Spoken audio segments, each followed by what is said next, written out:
Fuck the intro. You're hearing Demetori Ghosts Anyways. It's probably my favourite Demetori track, possibly. But it's probably a surprise because it's not actually like a metal track, because I'm mainly into metal. But old Demetori is like rock slash, I'd say pulp, but maybe that's a stretch. And I just love this style of music. It just has such a nice vibe to it. And every time I hear this track, it's like I get a sense of euphoria, because it's such a sort of happy song. There's not really that tense, even though there is obviously a tense sections in it. But that bridge is just incredible. I've never heard anything like it. Just, it's always been something I admire about Demetori, is like they go through great lengths to change up a section or a riff, especially as it relates to Toho music, as this is a Toho cover if you haven't guessed. And it's just so interesting.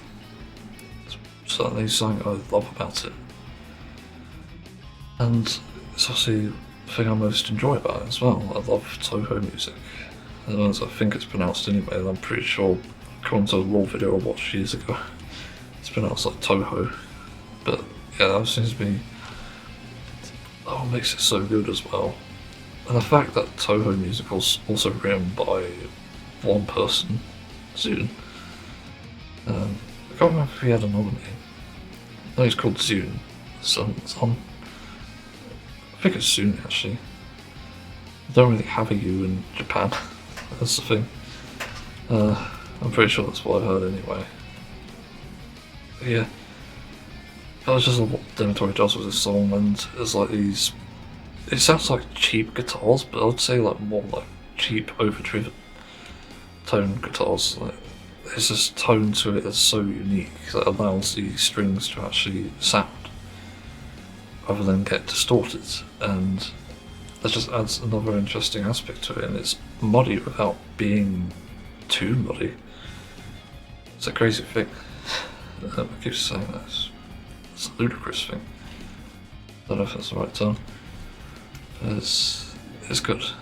It's a great song to listen to, and also I can't really figure out what it's called. I did transcribe this years ago, as with a lot of Demetori songs people will hear. I couldn't really figure out all those opening chords. And I've got the like the root note bits down, but not the obviously the bit where it just sounds very thick. Like, I assumed it was like maybe like a bar chord, but I couldn't figure that out either because it didn't work. It's just a bit difficult to figure out what that was, but it certainly adds to the track being very interesting. And I really enjoy this track, and even with the melody coming in, which is very interesting itself, it sounds more like a metal lead for some reason, because there's also some palm mutes as I discovered in transcribing it. And I just love the symphonic addition to it as well, and then you get into that sort of acoustic bridge which sounds beautiful. It's so fucking good. It just stuns me every time. It's so enjoyable again, euphoric. It literally makes me feel euphoric when I hear that. And there is another Demetori track which does that, but we'll wait for another time. But it's just incredible. Always love this track. It's one of those I wish I could figure out properly what's going on. So I could even try to make music like it. It'd be great to have that sort of experience on my hand, like even make a section. I think the closest I ever got was like my cover of Dr. Wily's Castle in Mega Man 2. I made a remake of it, and I think it literally almost copied Demetori like for like, bar the tones. It just had such a good fucking vibe to it that it really caught me off guard. It's weird how my own music can do that. It's just like, that's it. That's the one. Yeah. It's a creation in itself, and I did make a big reference to Ghost of the Eyes' bridge in a recent track I made actually, Delta in Chapter 3, 4. I think it was From Now On. Maybe it might have been Third Sanctuary, but I'm pretty sure it's From Now On. I did it for that track, I'm pretty sure. There's like a bridge part as well. And obviously the solo in this Demetori track is amazing too. Like, I always like Demetori solos. They're not bad, but they're not like too over the top. That's what I always like about them. They're sort of in the middle. And they just fit into the song. They're just good. Like, I couldn't do that. I don't even make good solos half the time, so yeah. So I think that's all I have to say on this track, because it sort of ends in the same way. I also love those chords in the intro and also the outro bit. I think you know what I'm talking about. It sort of sounds very J-pop, I guess. J-pop is the term. It's sort of like a chord progression in those that are played. Technically it's only 2 notes, so yeah. So that's Demetori. Good stuff. Well, there's been a South Park episode to talk about, and it almost made me cry. I'm not gonna fucking lie, it's actually pretty emotional.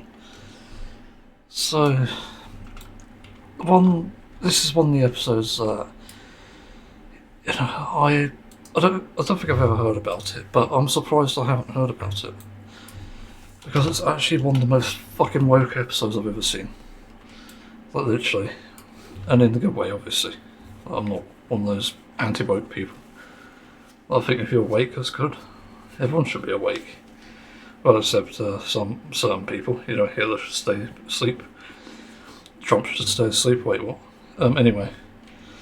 I think this episode is really good. At first I wasn't sure because of the whole idea around it, but then I got it. Eric was showing himself being mad at everyone, and this was because of a issue with at the school. And I thought this was going to be about a school shooting, actually, because that was one of the things that actually I think was happening around 2014, if I recall correctly. I could be wrong, but to me that seemed like what was possibly happening here. Thankfully it wasn't, because that would have been really bad. But this is where it gets really interesting, because in the episode he's seen going into the bathroom, he's getting really mad at the fact that it's being taken. And because of that, people are like, you know, quite angry. But Eric's more angry at them and has his secret weapon in his pocket, essentially, when 2 people are taking his toilet spot rather in the boys' room. And he decides to use a secret weapon, which is a bow tie. And it goes on his head. Is it a ribbon? I can't remember actually what it is. But my God, what a fascinating concept though, like why a bow tie? Well, it turns out he used it to go into the girls' bathroom. You probably know where this is heading now.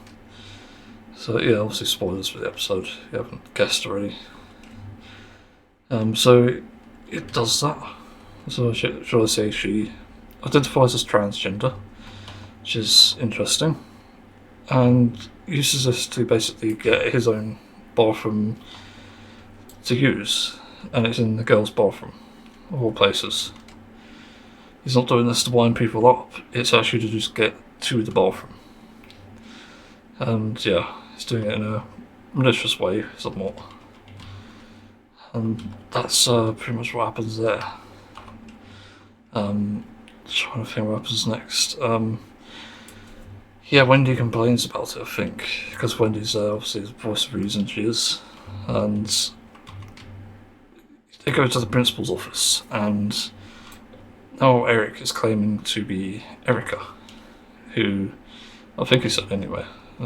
Victoria pretty much confirmed that. But basically, she, as she's now known, is calling herself transgender. So she's trying to get the rights to use the bathroom, use the girls' bathroom essentially. But the girls are not liking it, so they have to come up with a resolution. So, and they also refer to Mr. Garrison for advice on like what, say, a transgender person is, and also Eric does have this line that really reflects that, I think. I'm not trans myself, so I could be wrong, but I have done a fair amount of research on it. And he even references things like struggling with identity and basically things around that.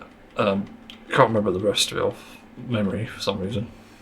Just my mind going blank, concentrating on too many things at once, and life. But he mentions that.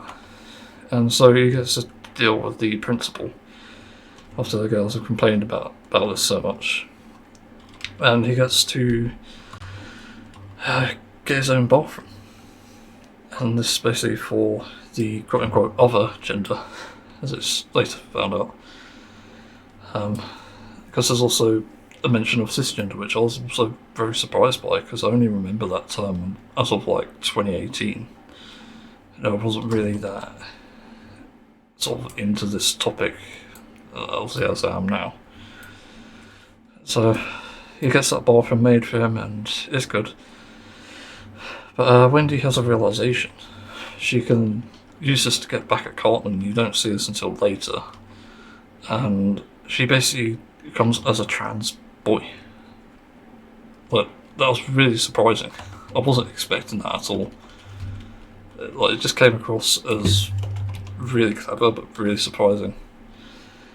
I really did not expect that. But he rather, Wendell, as he's now called, used this to get back at Cartman, I think. So he used it to obviously identify it as transgender and get in the bathroom. Now Eric's taking issue with it. Hence, you'll see what happened with the girls, because they didn't like him being there. And it's obvious that it wasn't for good intentions, because it's Eric. Why the fuck would you trust Eric? It's a genuine question. So we get a B plot as well during this, and I forgot to mention that, but there's someone snooping around for an artist called Lord. And basically this news place called Burn, they found out that Lord lives in South Park and performed there recently. Well, I think performed there, not lived there. So they're snooping around, and we found out through Sharon, as she's doing the laundry, that, obviously as we saw in the last episode, which is actually really good, Randy has fishnets. I didn't expect both plots to involve this, but sure. But it's really interesting. As I think one's referring to a very real topic, like actually struggling with identity, and the other is literally trying to, I guess, play as a drag queen. I'm not sure if I got that correct, to be honest, but it did sort of seem that way.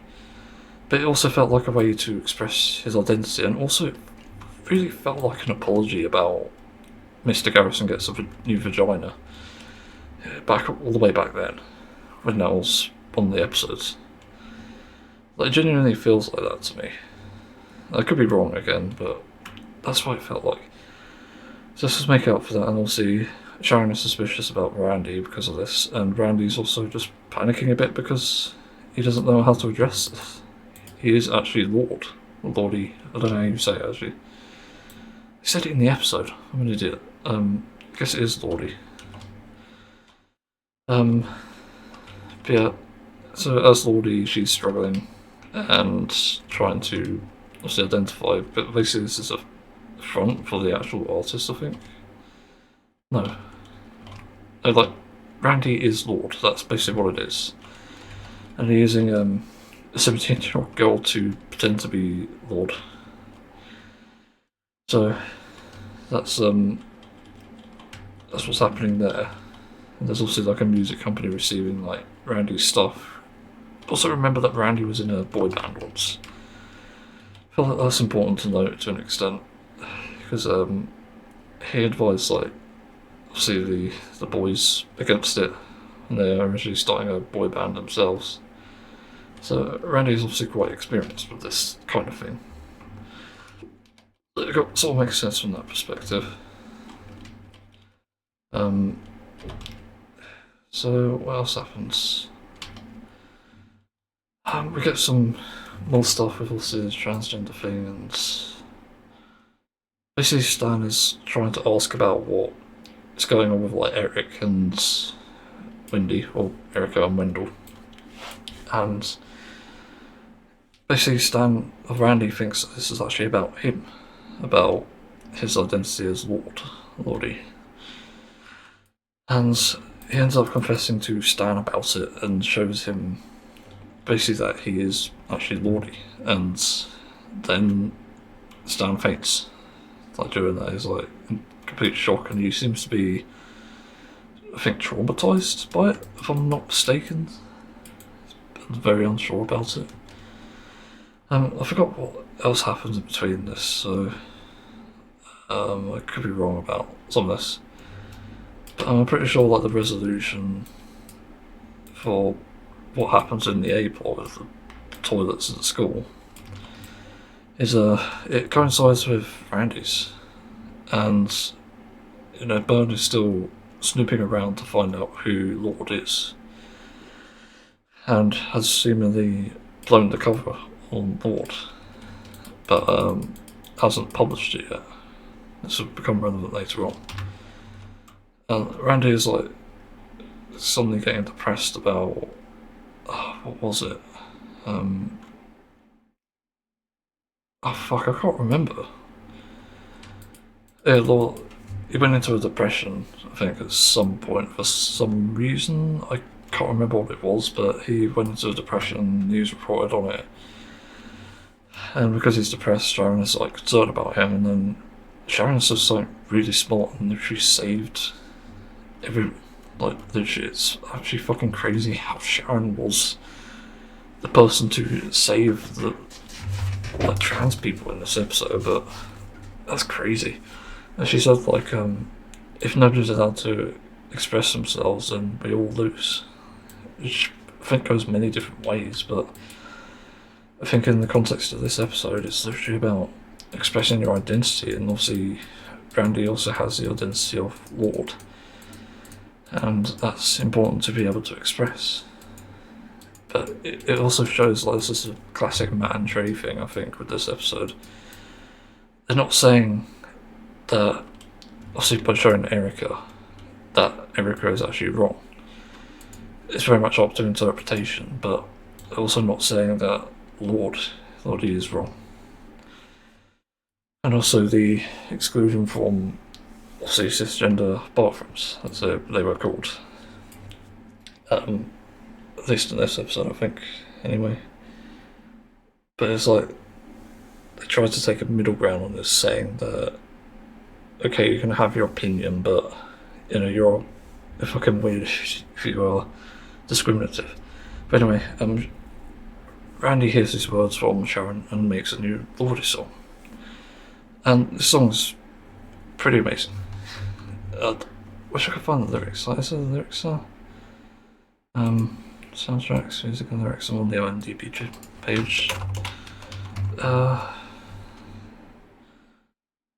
can't see it. Push Feeling Good, is that what it is? I can't remember, but there's some good lyrics there, I think. And yeah, it's quite an emotional song, I think. And everyone's hearing this and sort of really resonating with it and understanding. As Randy's Lord, rather, is trying to express herself about, obviously, her identity in the world.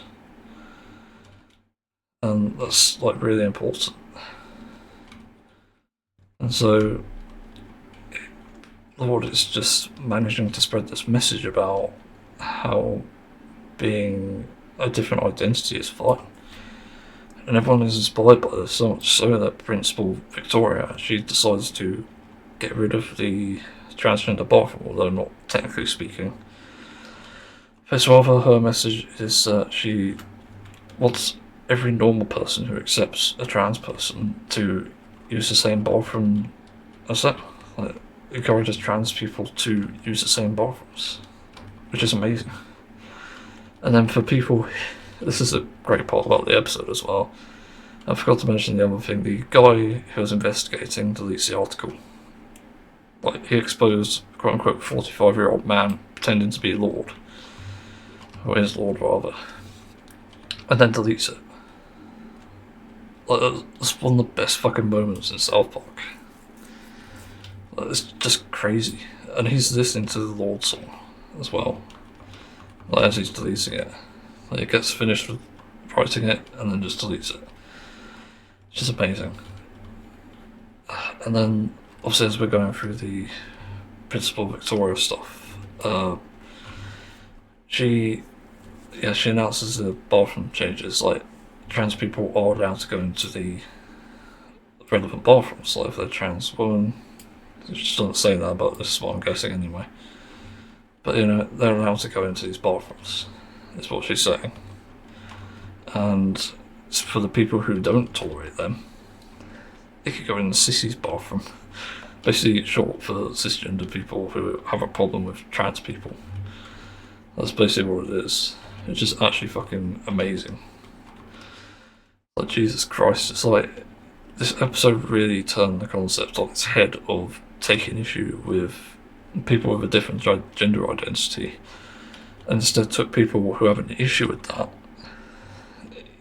by separating them the way that they want trans people to be separated, which is just like, there's like giga universe brain IQ. Well, I don't really know the words to describe it. It's amazing. It's just so clever. But weirdly enough, this is the weird part. Stan uses it. So it says something about Stan, which I'm not really sure about. Because I always took Stan to be a voice of reason, and given that he's dating Wendy as well, I'm sure he would have picked up a lot of things as they used to in the early episodes, by the way. I'm sure he would have picked up on something like this from Wendy, but it doesn't seem to have. He's just traumatised by what he found out about Lordy / Randy. And that's what's bothering him, it seems, but because he's going into that bathroom, he's like nervous as well. So like, he realises that actually this is actually fucked up. This is the other clever bit. It's like he's singing to himself, but he's like not comfortable with being there alone because he's not used to it. And that really shows you the strong message here with how, again, separating trans people from the bathrooms makes you just really lonely. Because there'll be no one there. And you wouldn't even notice that they were there, that's the thing. So, yeah. It's actually fucking crazy how well it's aged and how clever the plot is. I'm so surprised by this episode. It's not my favourite episode, I'll be honest. I think that probably goes for, obviously, the last one I consider my favourite. I think it was the Coon series. Oh no, it's like Captain Hindsight. It's the one with that. And DP Oil. But this is a very close second. Like, had it just been the heavy metal homage, I would have probably replaced it with this. Like, this is easily like second favourite episodes. And also another thing that sort of, actually, yeah, the other thing that replaces the heavy metal episode, actually, which I still love, by the way, is the Game of Thrones / Play Console Wars episode. God, it's so fucking funny. I fucking love the episode. It's amazing. It's a big surprise as well. That's what's kind of incredible about it. I didn't expect that at all. But, oh my god. But yeah, South Park is pretty incredible. I wasn't expecting it to have aged well all these years later. But, you know, it's grown up, that's the thing. It's relevant to a lot of the things, like the music as well, although I'm not the biggest fan of some of the music. But that's like, what's relevant, and you know, they're capturing it really well. And even like a topic like this, oh fuck, Final Fantasy 14, but it's like, yeah, this is amazing. And I just love this episode. I simply just love it. So yeah, that's my thoughts on this episode. So do with that what you will, and I fucked up again. So let's move on. Okay, so I didn't keep this in the last episode, but I was disappointed with the direction South Park took in season 16 and season 17 in some aspects. But then they sort of picked up the pace with the last few episodes of season 17 with, well, the Game of Thrones parody stuff like Ginger Cow, Black Friday. Black Friday was actually the Game of Thrones one. Taming Strange. Fucking, it's insane. It wasn't meant to rhyme. But it all sounds the same. I don't know. But season 18 already off to a good start. Episode 1 was already pretty strong, calling out a very relevant issue, which believe it or not still exists today. It's strange, but episode 2 is good. It's actually very good. And episode 3, obviously, I talked about just a moment ago. And episode 4, again, just completely fucking blew it out of the car. It's called Handicar. And it's so fun. It's a really good story. It follows Nathan and Mimsy again. This time you got, well, I'll explain the plot, but, spoilers ahead. Timmy is doing this sort of, I guess it's like taxi service. Yes, Timmy. He's got like a cart on the back of his wheelchair, and it's got like a seat or two on it. And everyone's taking it over the taxi for some reason. And he's using this to raise funds for the summer camp. It's literally the highest in the group, which is amazing. It's I don't know what it is. It's like, it must be like an after-school club or something. Like, it has to be. But he's like raising it there for that. And Nathan, who doesn't want to go, is trying to sabotage him every single way he can. And this is just where it gets really good. But I think one of my favourite parts of this, obviously it hasn't aged well with the fact that Elon and Tesla are pretty much in the story. Yes, that Elon. Sorry.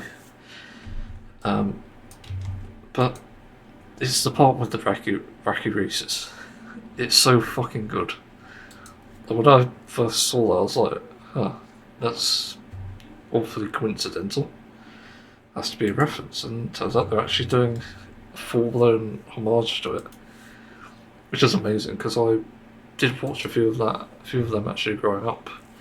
They were on VHS, I think, and no doubt most of our parents, at least those of us in Gen Z, probably grew up on the same thing. Like, Wacky Races was really unique, and I actually saw a really good video on that a few days, maybe weeks ago actually, about how it sort of started and then died off, unfortunately. Like, it looks like a very good series. It had a great premise, and it definitely was a welcome one. And the other bit in that actually really surprised me was how every fucking adult there, like in their 40s, went to the store to buy cereal. And then they sat down to watch the wacky races with public transportation going against each other and a Hummer salesman. It's so fucking good. And as you could expect, it also has Dick Dastardly and Muttley in it as well. That's the other thing. They actually had the two characters in it. Oh my god, it's such a fucking good episode though. It's definitely one of my favourites, definitely top 10. Oh my god. That was a treat to watch, really. Even though it's not necessarily nostalgic, it was just fun to watch. I love the fucking idea. And also it's a Timmy episode, so it really adds to it. It's to the enjoyment, because we rarely get any Timmy representation anymore. I think that the last few seasons he's just been completely ignored for the most part. Like, Christ, he's such a good character, and yet they don't do anything, and then the one time they do here, it's amazing. Yeah, I strongly recommend this episode. I don't know what it is with some people and their opinions, but I was thinking about this with a hypothetical South Park episode, of all things, but I was thinking about something around a somewhat sensitive topic, but I'm not sure about it because I do have my doubts about the topic that it's about. But then it made me wonder, like, how informed are people compared to me on this topic? And I realise a lot of the time it's usually the public who are not informed on this. So there are cases where people are more informed, but a lot of the time not. Especially with the topic I was considering. It's so fascinating to me that people can literally just completely ignore a certain topic and just go their whole life without trying to understand it. Because I was thinking about a lot of different things at that time as well. Like, I'm trying to think. Like, how would you justify something to someone who's apathetic? Like, how would you preach morality? And you can't obviously do it by saying that, oh, murder's wrong, like something like that. Because that's not actually reaching an understanding of why it's wrong. You're just saying action's wrong, rather than what the action implies. So obviously, it hurts people. It eventually comes around to you. Like, that's the biggest thing for me, for people with this issue. Like, that's what I've realised is the biggest deal here. So obviously, an apathetic person just not giving a shit about murder needs to understand that it comes back round. So they'll be the one affected by it, and that's why they should never fucking do it, let them support it. So it's quite obvious. But there are many people who haven't thought about it that way, who haven't gone round and put their thought into this topic to actually address it correctly. Because a lot of the time you will fail arguments where you're trying to justify something that you don't understand. Because you just don't understand them. And there's nothing wrong with that. It's just that you won't always be right on it. Because there are people who are going to be obviously on the opposite end who disagree with you and yet don't know as much as you do. But I admit that's kind of rare sometimes. But you need to be more educated than other people on this, because otherwise you just look like a complete idiot. It's quite obvious, really. When I look at something like politics, like going into that, I guess, how informed are you about these things? A lot of the time, the people who aren't informed vote for the party that is the most uninformed. So in the UK, I'll use this quite commonly as an example. It seems like we're going to get another version of ICE, but in the UK. And it's because of a party called Reform, who themselves are so uninformed on every topic imaginable that it genuinely baffles me how uninformed people can actually believe them.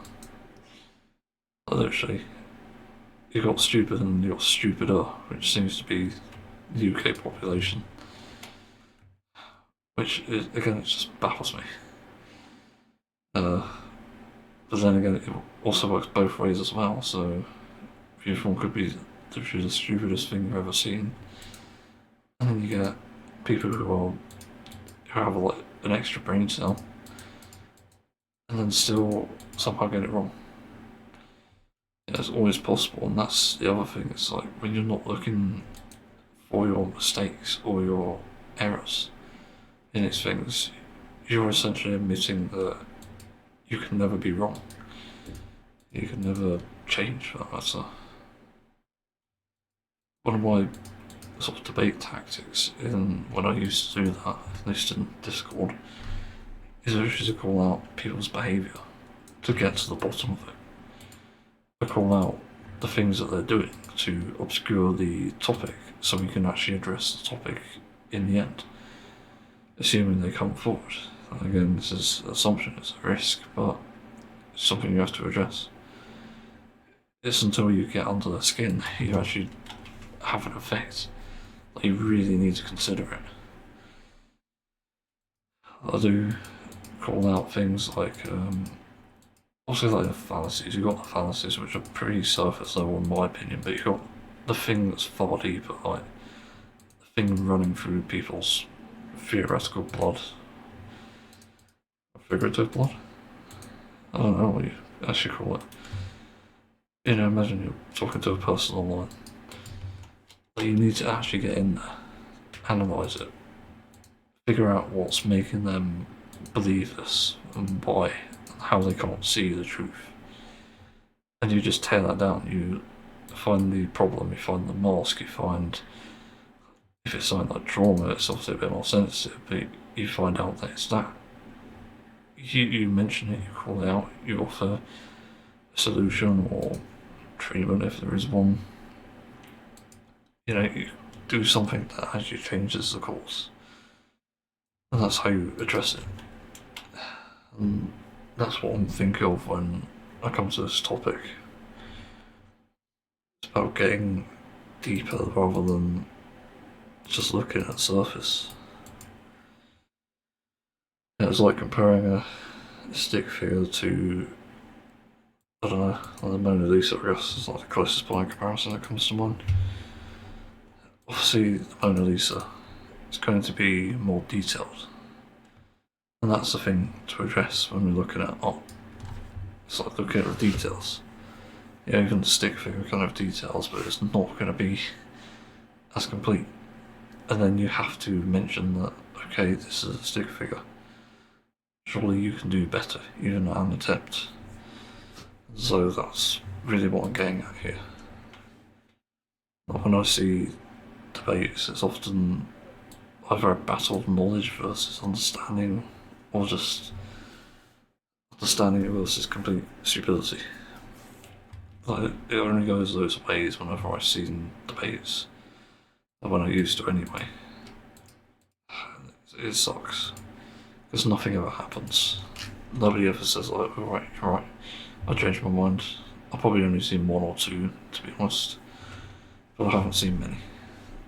And again, that's sort of proven with just the amount of masks and layers that people hide behind with this sort of thing. And it's the same with, again, the sensitive topic that I would have mentioned. That I have made into a sort of like custom episode, like fanfic sort of, I guess. I wouldn't necessarily call it a fanfic, but you know, just whatever you call it when you write an episode for something. And it's like in the style, in the dialogue and everything. But obviously with a different story. So yeah. I'm not sure what else to add to this really. It's just something I was considering. I was like in the bar further, like literally thinking,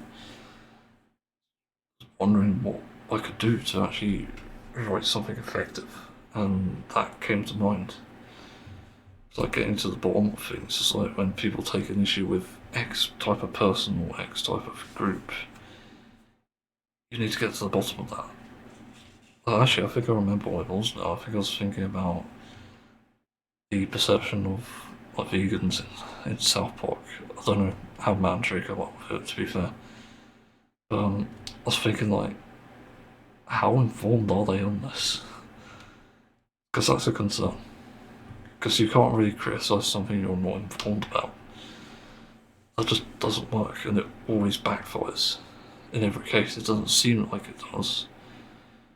But that's again because you're not looking beyond surface level. Like, the biggest argument against that is actually popularity doesn't equal morality. All throughout history, this has been proven the case.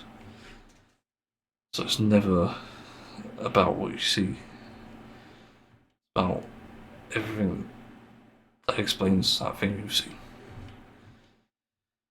So yeah, like the sheet book rather than cover. There's probably many analogies for this actually. Like book rather than cover, um, scales rather than tunes. I don't know. I'm trying to think of different analogies. But again, the Mona Lisa stick figure really accurately presents that. It's like, okay, you can make a stick figure based on the Mona Lisa, but you know, understand the meaning behind it. It's like, why do you draw that? Why would you draw that? Obviously, you'd start somewhere. If you're a new artist, if you're attempting it, that's probably what you might start with. So yeah, that's what I'm getting at. But anyway, let's move on. So, season 17, season 18 review of South Park. I might as well do this because, yeah, just something. No, again. Let me open up the document a bit more. There we go. And let's go to season 17, wherever that is. Jesus, there's like over 170 pages in this already. Fuck me. Where is it? That's 60. What the hell's 17 then? Oh god, it's running over time. There it is. Alright, so episode 1, Let Go, Let Go. I don't remember this one for some reason, but I thought it was a good message, good episode, but also a scary message. Episode 2 is actually pretty good. It's very good. Actually, it's better than the Warcraft one in my opinion. I just liked that it's more relevant as well. It's about Minecraft, of all things. And weird enough about snuff porn for some reason. I think it was snuff anyway. Or maybe I got that wrong. Maybe it's just like the weird sort of trend in how people are looking at this more fucked up pornography basically being acted. I could be wrong, but it seemed a bit like it was going towards snuff. But anyway, episode 3. I thought it was an okay episode. Bob Zimmerman, very collar tugging because of the fucking idea around it. Oh, Jesus Christ. Cartman is bad, but this, like, holy crap. Yeah, it's quite a spectacle, but in the same way, it's not that great of an episode, in my opinion. Just didn't find it all that funny overall, or interesting for that matter. It's kind of strange. Episode 4 was actually a good episode. I do like there's an episode about the Goth Kids. I think it's actually the only episode dedicated to them. That's the only one, if I'm not mistaken. I'm pretty sure it is. Like, because the other episodes we had, it's just like they've been a part of the story somehow. Not actually being too relevant, which is interesting. Episode 5, Taming Strange. Fuck's sake. It's a very good episode and also somewhat meaningful. I thought it was really funny as an idea. Just like going through puberty. Jesus Christ, it was really something. What holy crap. And this one, episode 6, I saw a clip from this episode. It's funny. I thought it was only a good episode overall. I don't think the story was all that amazing in my opinion. It's goofy, but yeah. But I do like the twist at the end. It's definitely a good episode in my opinion. Just trying to do my animation, but I'm bad at it. That's the problem. It's ironic watching animations whilst I animate. Episode 7, Black Friday, okay, this is a very good episode and it goes through to episode 8 and episode 9. Yeah, these were a very good series of episodes. I really enjoyed these. Although the ending of episode 9 was I kind of expected it, to be honest. Like, I felt like this was way too close to what that was, and it was. I've seen RT play the game, so it was. Anyway, episode 10, The Hobbits. Good episode. I thought it was okay, but what the fuck was that ending? It's so bizarre. Like, the way that... I don't want to spoil it, but I didn't expect that ending, to be honest. But I don't think it was a good ending, in my opinion. It was kind of like anti whatever, this was. I don't know what it is, I just don't want to spoil it. So yeah, season 18, I'll just say it's good. It's not the best season, but it's certainly something. I think it's maybe worth a watch. There's definitely some things here, especially the episode 7 to 9. Then there's season 18, which we need to look at. Was episodes? It's episode 1. I thought this episode was good. It's Go Fund Yourself. It's quite an interesting idea, but also very relevant to the time. This is where they start, or at least Matt and Trey seem to start looking at the trends at the time, obviously with Minecraft as well. And just seeing how it goes for like South Park characters or something. That's kind of crazy. Episode 2, Gluten-Free Ebola, was actually a good episode, great humour, and obviously no obvious message, but it predicted something. It's actually fucking crazy how it predicted that. It's just insane. Then episode 3, which sort of stemmed from it, but it's a good episode, I think. Yeah, it's actually a very good episode, I think. I don't know why I rated it. I think it's because I was unsure at first. I needed some time to sort of process what I saw. Because it is a somewhat emotional episode of all things. Like, you wouldn't think it of South Park, but somehow it was. At least with the ending. But yeah, it's actually a good episode. It shows good changes, really. It shows that Matt and Trey are obviously learning. So that's why it's quite emotional as well. Episode 4 was very fucking good. It's probably one of the best episodes yet. For some reason I don't rate it. It's certainly up there because it makes some great references, although the nature with obviously Elon Musk in there. But yeah, it's an entertaining episode regardless, and I just love the reference and also the nostalgia. You'll see what I mean when you see it. I might have already talked about it actually. But yeah, it's worth a watch. It's kind of surprising. Then what comes after? Trying to try perspective, but I'm fucking up. It's difficult to multitask sometimes. I think I've got something. Episode 5, The Magic Bush. This was actually quite interesting. It's a very good episode. I think it's also surprisingly relevant. Like, weirdly enough, this is also a commentary on surveillance. Like, it aged fucking scarily well. It's insane. Like, because of that, it's just... yeah, it's a very good episode. It's about drones, and you can probably imagine the rest. As I said, surveillance, but you'll see not quite what you see, but it is not quite what it seems rather, but it is pretty relevant. Episode 6, also scary episode, but very good. It's very relevant as well.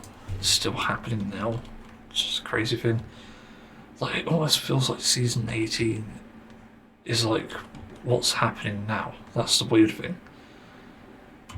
Like, it just seems to be that. Like, hang on. Very fun campaigns are sort of still happening. Gluten-free stuff.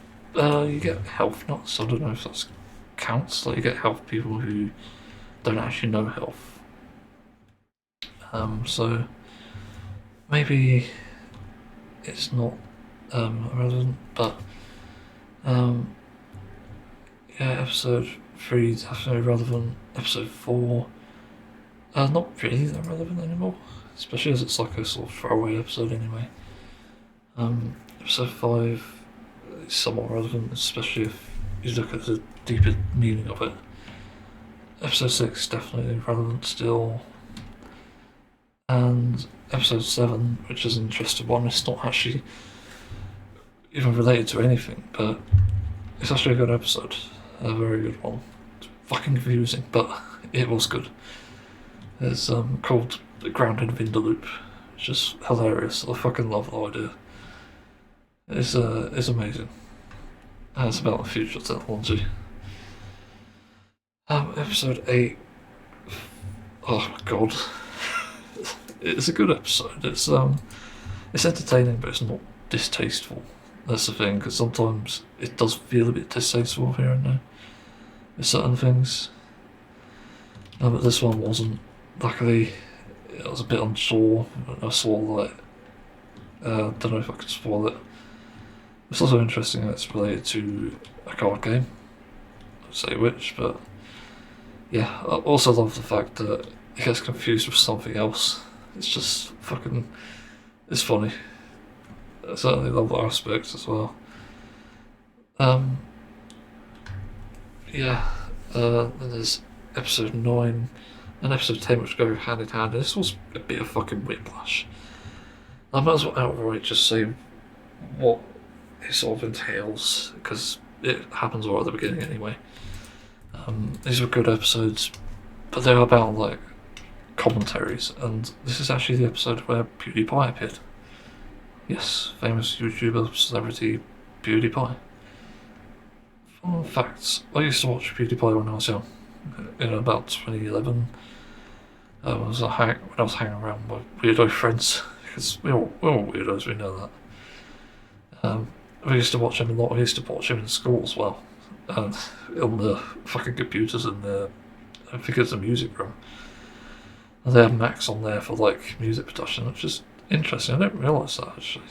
They had a actual Macs up on there with like GarageBand and stuff. Huh. I almost wish I took music now. Fuck. Just I didn't know how to play an instrument. That was the problem. Yeah. But it's a good episode. I think it's all about the trends, and it's still sort of relevant because, believe it or not, like they're trying to rehash things here, as is the episode's title. And spoiler, that is what happens. It doesn't surprise me all that much.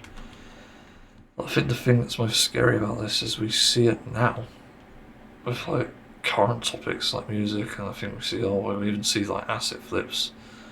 We see people copying a style, like HYPERSKY games have already been sort of copied in a way, and most of them don't mind that because HYPERSKY is shit. It's kind of like everyone's just seemingly copying an idea and not coming up with anything original that can grab people's attention, although some will make something original and then just not doing it very well. Yeah, and we see it with music, and this is the part where I noticed it most in recent years. Everyone is fucking taking like either a chord progression or a riff or just even like whole bars or just samples of music and then putting it in their own without seemingly crediting them, or like, I don't know how to explain it. It's like the song Anxiety. People probably heard that. But this shit just ripped off Got Ye from 2012, 2011, I think, with Somebody I Used to Know, which is an amazing track. It's definitely one of the most unique tracks as well that ever made. And yet, people are fucking ripping this off, and some dumbass made a fucking song of it, singing over the instrumental that itself was unique, with some really crappy vocals, like My Anxiety, something. Just, it's not good at all. There's no creativity. It's just like they're taking songs, they're talking over them, that's it. There's nothing going on with it. And I see Somebody I Used to Know like hundreds of times. It was on the radio every fucking day. It's on my playlist as well. It's everywhere. It's not that I'm sick of the song, it's just I don't fucking want to hear people ruin it. it's just so bad, and I hear this again with other tracks. Like, it just gets literally rehashed. So yeah, this is quite relevant, and also, yeah, a lot of commentaries as well. It's like, I think my only issue with that is sometimes people aren't bringing anything to the table. Like, sure, I watch people stream games, but it's because I don't have the time to play them. But I think that's different to giving someone a job with like commentaries and stuff, which can be fine. Again, if that's different, it's not always that different. I don't know. It's sort of a tough topic to discuss because some people's livelihoods actually depend on it, like PewDiePie's did anyway. And I think my reason for sort of falling off PewDiePie over the years was just that his content was becoming more Zoomer. So I'm Gen Z, as needs to be said. But yeah, it's like some point where PewDiePie became more sort of official, I guess, and I just felt like I wasn't as interested in his content. I remember back in the days when he'd play Amnesia and what's the other one? Was it Fear? I can't remember. He played a bunch of different horror games, and they were entertaining because he made it entertaining. It was one of his trademark things back then. And he also had phrases as well, like catchphrases. I still remember Barrel. I still remember like Happy Wheels. I remember fucking Happy Wheels. That was amazing. There's just so much entertainment in that, and his ability to just provide that sort of unique commentary. But yeah, those days seem to have obviously come and gone, and I think he's probably very different now. I haven't seen a video of his in a very long time. Yeah, the last I probably watched was probably like a few years ago, and even then, I hadn't seen him for years. Just sort of fell off the channel. When that T-series shit happened, I was like, God. Like, as much as I want PewDiePie to win, that's the only time I've subscribed to him since that time. Because I did unsubscribe. It's not for obviously disliking him as a person, it's just the direction he took. But I'd much rather support a content creator over a fucking company any day. A personality, rather, I should say. So yeah, I think these are good episodes, but yeah, that is the last episode, so 9 episode 10. But I think this is probably one of the better seasons overall. It's certainly not better than some older ones, I reckon. It's quite funny, quite entertaining. There's a lot of things going on, and one of the things I also liked about this series, everything they mentioned in it came up in the last few episodes. Like, everything was relevant. That's fucking crazy. I don't think I've ever seen that happen in a... I don't think it's stuff like a sitcom or situation comedy. Could be wrong. But yeah, basically remembered everything, which is just crazy. I really wasn't expecting that. But yeah, it certainly makes it a good season for that reason. Anyway, I'd better move on. So this is one of South Park's weirdest episodes, in my opinion. Just started season 19, episode 1, and I finished it. But yeah, I just started the season, obviously, and I see that one of these interesting episodes are going to be in this series, involving a certain romance, which I've been curious about, to be honest. But yeah, this episode is about political correctness, and like, I don't know, the portrayal of political correctness for sure is probably somewhat accurate, because it's sort of posing these people as being too much on their high horse, being like in a group, which is sort of the B plot of this. Actually, I didn't realise it was the B plot, because Randy sort of takes to the political correctness after being dragged into it, and he starts to like it. He feels like he's got community there, and weirdly enough, that's kind of accurate. Sort of how it is in reality, as far as I know. Because I'm not really that into political correctness myself, believe it or not. I just want to live and die. Which I think should have been the message of this episode. It's like, okay, like the one problem with this episode is that the story, not the episode rather, is that Cole doesn't want to admit that Caitlyn Jenner is a hero. And I sort of vaguely remember the Caitlyn Jenner stuff from years ago, and I don't know, like, people didn't have a positive perception of Caitlyn Jenner, so I don't know if this is relevant or not. I know now that I think she's a Trump supporter, if I'm not mistaken, maybe even MAGA. But I don't know. But it's so bizarre that they decided to do an episode around political correctness, given everything up to this point was sort of woke, sort of politically correct as well. Well, minus the words used, but I don't really care about that, to be honest. Like, it makes for great entertainment, and you know, that's sort of the point of it anyway. I'm pretty sure that I remember looking at these interviews because YouTube started recommending me these, but like, I think it was either Matt or Trey, I'm not sure who's who at this point, what the fuck. But one of them was saying that if we keep making people mad, that's good, which I sort of agree with. That shows you're doing something pretty well.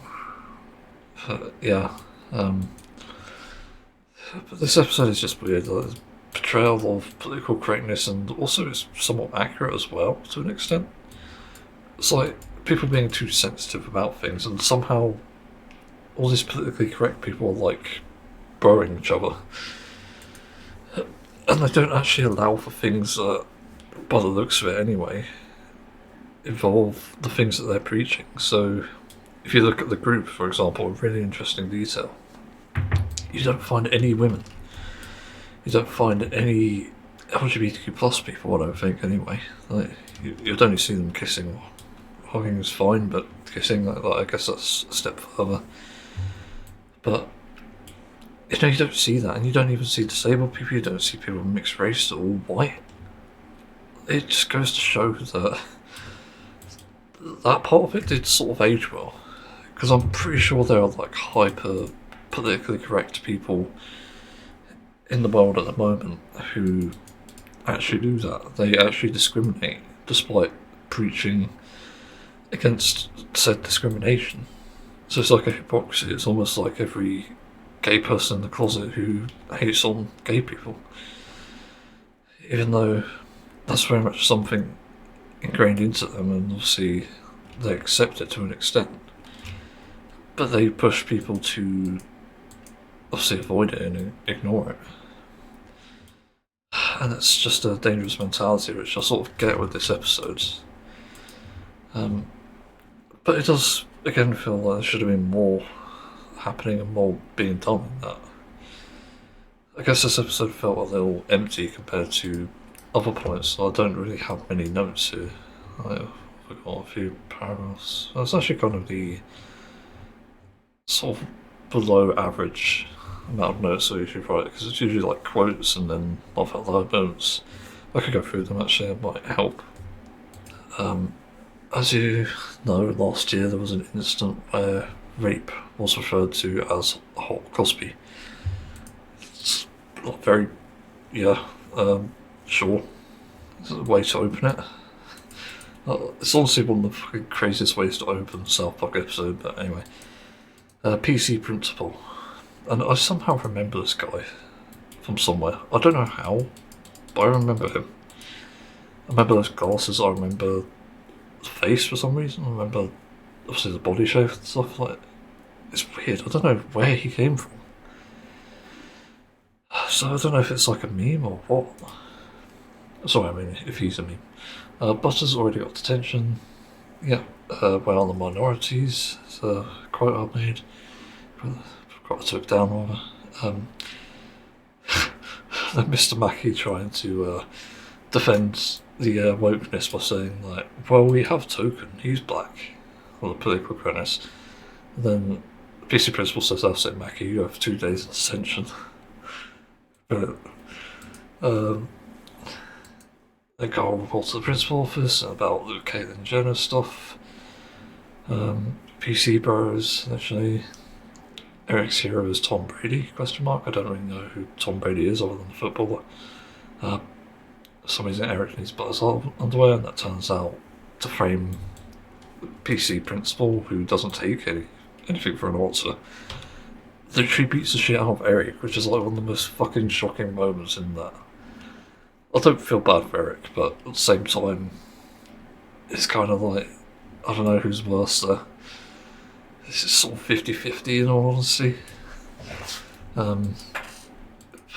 Yeah. And they're playing overly loud music, which ironically is still relevant. You still have dumbasses doing this in society now. Don't know why you have to play your music so loud nobody can sleep. Like, honestly, just, I don't know. I almost want to say death threat, but I don't know. I'm not really feeling kind anyway, so fuck you all. And there's the pledgies. God, Randy tries to turn down the music, so he goes, and he gets pulled into this pledgy party or whatever it's called, to become a politically correct someone. I forgot what the A stands for. Then do they have booze at these meetings? They serve refreshments. Somewhat accurate, because I guess alcohol consumption in younger people, especially politically correct people, probably is much less than the average person. And that's fine. I don't disagree with that personally. Honestly, I think it's good if we get rid of alcohol, to be honest. I think it's really done much good for the world. What else happened? Check your privilege, oh yeah, that. This is sort of calling out the white privilege stuff, which has been around for years now. I didn't realise.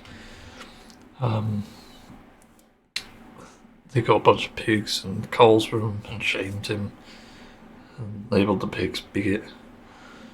As in bigot. It's pretty accurate except for the pigs. Weirdly enough, that kind of happened actually a few years ago. I remember when the George Floyd stuff was happening, a bunch of people were threatening cops and for some reason took fucking pigs' heads off, which is evil, by the way. And started to obviously throw them around and stuff in front of cops. Yeah, it's disturbing. So weirdly enough, that sort of, I guess, aged well. What's the other notes? The world is going to get a new and better Eric, question mark. Yeah, because he was hospitalised. That's the thing, he got beaten up and hospitalised, and for some reason nobody was arrested. That's weird. Eric's throwing up orange juice. No, not Eric, Randy. I think it was orange juice anyway. And then I took note of the PCA's meeting basically having, like, no diversity. Like, they have political correctness and they encourage diversity, but they don't have it. Which again is like quite ironic. And Eric decides to raid the fucking party with a bunch of people who are diverse. Like Chinese, Syrian, Mexican. It's kind of funny, but it's really clever as well. And the crowd clapping footage when Carl makes his speech. And Eric hit the nail on the head for once. It's okay to be on PC sometimes. Retards. No, the last bit was me. But there you go. But I'll be honest, it wasn't a good episode. I just didn't find it as entertaining or interesting. It felt very rushed to me, I guess. It's not that I take issue with the message again. I just proved it. I agree with it. But it just doesn't feel as entertaining as it should be. And I don't really get the point.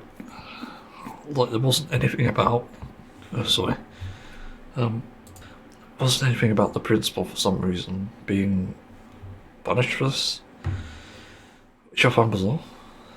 Like, what the fuck? Like, is that the extent of which PC has gone so wrong? But yeah, I suppose this leads into my views on, like, political correctness and stuff. It really depends. Because there are a lot of reasons we switch up terms, and a lot of them relate to how they're used by people, why they're used even. You know, even like old South Park, there was a lot more words said then that wouldn't be used today. I wouldn't be surprised if they changed it today, even. Like, if they still said it, more power to them, but I don't really care. To me, the words are sort of meaningless in context. It's really the actions that matter. So I don't care if anyone, like a white person, even drops the N word, or if anyone says like the R word. And I've started to not care about people using the word schizo or schizophrenic. Even though it's a very real issue, it's not like the worst thing in the world. I think people do need to be aware that there are actually schizophrenic people who struggle, and we need to be more accommodating of that. You know, I've lived with a schizophrenic person for what, 2-3 years now? Say like 2 years. But not the worst person in the world, but it's mainly because of schizophrenia that makes it difficult. It's quite difficult to live with, even just as someone who is just living alongside him.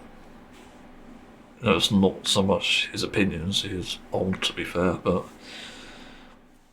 those opinions are formed from an early age and at a different time as well. But schizophrenia is always going to be sort of persistent and going to lead to problems. So yeah, I'm like less sensitive about that. Although I think it could be turned into a good thing, like if people, also we're starting to say schizophrenic a lot, and started to turn it into like yeah, you know, schizophrenia isn't actually fun to live with. You know, we're just laughing alongside people, I guess, is probably the way to address that. I don't know, it's like better getting real accounts with actual schizophrenic people. And this is the thing, I think when we're talking about using words to describe people, like for example, the word autist used to be a popular one in like 2015 or something. It used to be used against people who were exhibiting autistic behaviour, you know, and they were often discriminated against for that. It's pretty consistent in online games, it's consistent everywhere actually.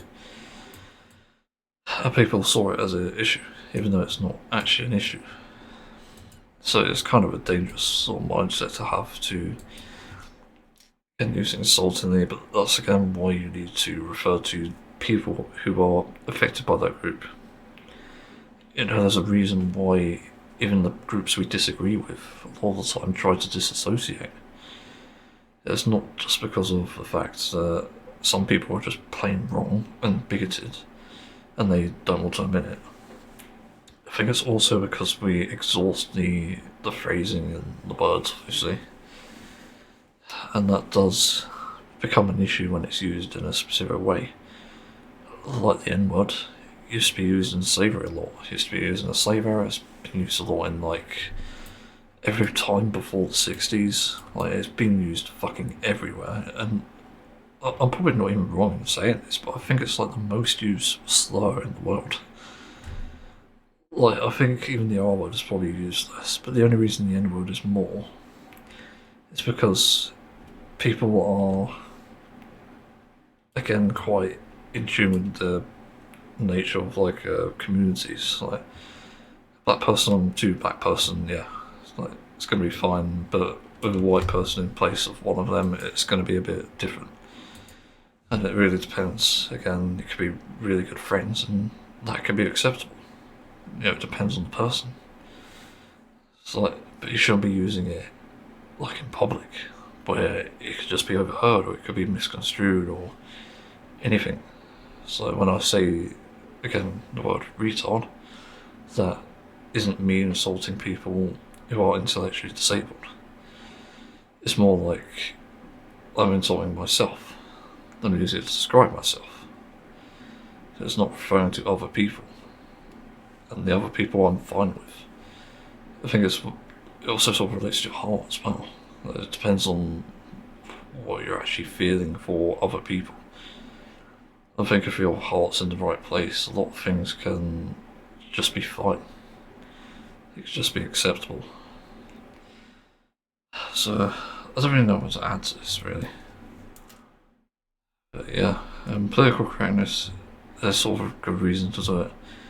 Unfortunately, some people still refer to dwarves as like the M word, I'll say, because believe it or not, it is a word of the past, and it sucks because it's also been fetishized and stuff, and so people don't really want to be associated with that. So obviously, dwarves don't want to be associated with it, so no doubt that's why. It's like many reasons why. And these things just become a fucking fetish in the end as well. That's the other thing I didn't even consider. It's not just discrimination, it's objectification. It doesn't inherently mean discrimination, it just means that someone's so corrupt that they view someone as an object, first and foremost. I think we have our preferences, and that's fine. It's just you can't do that to people. You know, if you're going up to, say, with a, I don't know, let's say, like a black person fetish, like, yeah, let's go that way.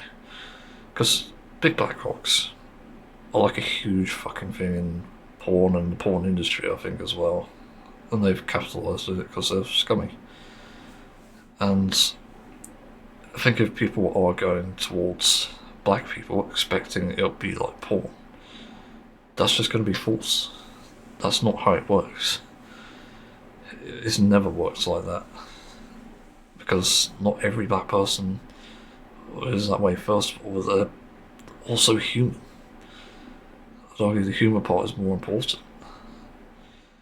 So that's why a lot of these things are bad. That's why fetishization, objectification are just terrible. Not to mention, again, people will treat you as less than human if you are someone who is fetishized, which is, again, really evil. So, I don't know what to add, but that's the political correctness episode in a nutshell, and lots of my response. Again, not the best episode. I don't think very highly of it. I could be wrong. Might have missed some things, but that's my thoughts on it. So, yeah, let's move on. So, as I do sometimes, I play out conversations in my head when I think about talking to people about something, and it often comes along as like, you know, it's a topic that's serious to me or close to my heart or interesting and important for that matter. And I think what's interesting about this is I think it's important that we have conversations about things that can impact our daily lives. One of the things I was thinking about was people's use of AI, and just, well, specifically talking about how I'd address that with said people. And because it sounds awkward coming from me, who's pretty much ingrained in tech, obviously I have to mention the most important facts, like it's not eco-friendly, it's quite bad for the environment, it's bad for poor neighbourhoods, it's bad for humanity in general, for, well, artistic reasoning, and possibly one of the worst things that could ever come of it, as a recent thing, has to be the motherfucking Terminator. Yes, believe it or not, yeah, Terminator. And I think the Terminator is coming because of the sudden surge in, like, murder machines. I think the fact that, well, it's not surge, but rather it's coming. But it's like, it's so bad that they're actually thinking of making murder machines. Like, holy fucking shit. This is so bad for the world. And they'll just sacrifice anything and everything for just something that kills people faster and more efficiently. As I said, it's literally the Terminator. And what else needs to be said there?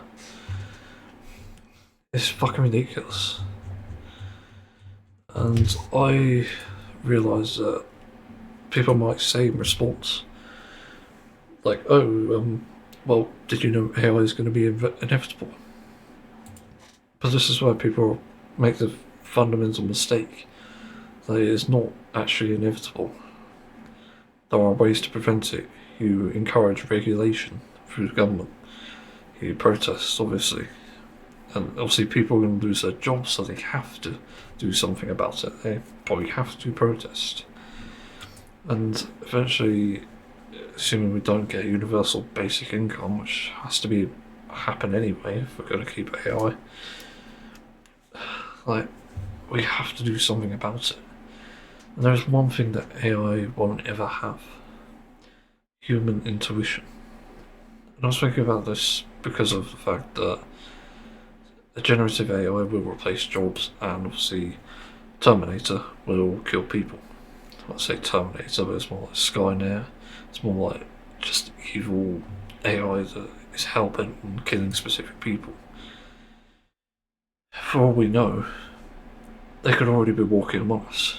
That not to sound conspiratorial, but the fucking scary thing is Terminator kind of predicted it. You know, go back in time, kill Shauna Connor? Sinead O'Connor? No. I can't remember who it was. But someone O'Connor, I think. It's all fucking O'Connors. Like, what the hell? Stop using that name, please. But there's so many fucking like ways this can go wrong, and I think we need to just address the things that are going to cause us problems. And I think the jobs are probably one of the biggest ones at the moment, and then it'll be obviously the murder bots. But again, human intuition is one advantage that we have over AI, because they cannot replicate that in the slightest. If they can, I'd be surprised.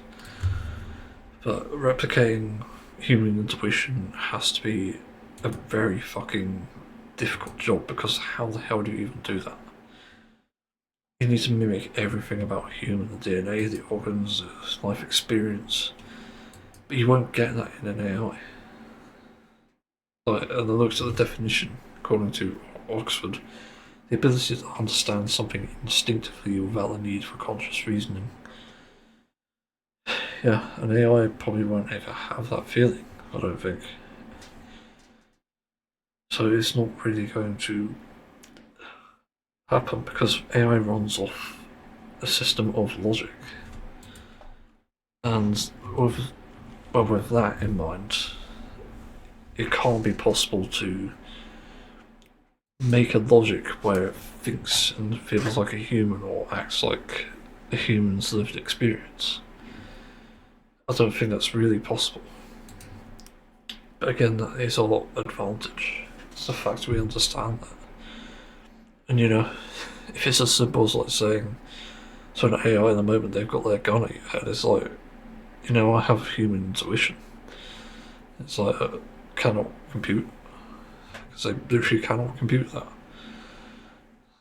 There are ways to address it, I think, unless obviously there's a criteria, if that is maybe a trigger word. But maybe that is one way to address it. Or in the turn of events where we don't actually have to fight AI. It could be where we're making friends with AI. Again, not the ideal situation. It's like one of the ways you can explain why human life is precious. I think that's something that goes for both arguments. It's why you shouldn't kill humans, and it's why you can potentially make friends with AI, despite the differences. Intuition, the heart. There are many things that we have. I know people might be thinking, what the fuck do you say, the heart? As if it's like an object that's deciding your feelings, your emotions, and even deciding how you feel intellectually. But I have to explain this point as well, because I'm sure people wonder what the fuck I'm on about. It's not just because it's from fiction. That's what I'll point out. It's not some fantasy I've made up in my head. It's something that over my life experience I've realised is a real thing. And I've realised I've been corrupted by my trauma, my life in general. It made me realise it's not that simple, and your heart does actually play a role in everything. it plays an ever so important role in things. So that has to be addressed. There's no way about it, there's no alternative. Your heart is something that's fundamental to you. It's what keeps tabs on your emotion, keeps tabs on keeps tabs on like everything of your life experience, and that's just what you learn as well. You might be thinking, like, oh, that's the brain. Yeah, it is, but it's like the heart and the brain coincide. That's the thing. It's maybe a figment of your imagination, but that's a good thing. It's not a bad thing, because it is a type of imagination, literally. And the heart's only used because we think of it obviously as a shape, as the expression. But yeah, that's literally all it is. It's just an expression of your feelings, of your emotion. It's the reason why we use it as like a warm heart or a cold heart, stone heart. That's why it's so expressive. So, and that's one thing, again, AI doesn't have. So take note of that.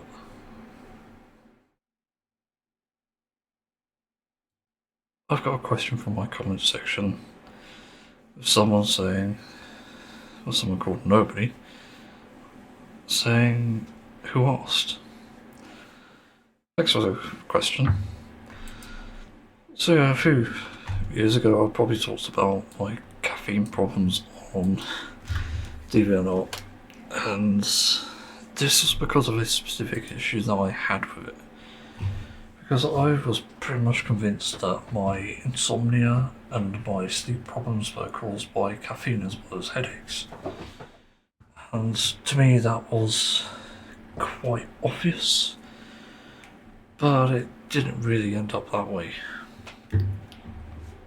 So it's very bizarre. So I ended up experimenting.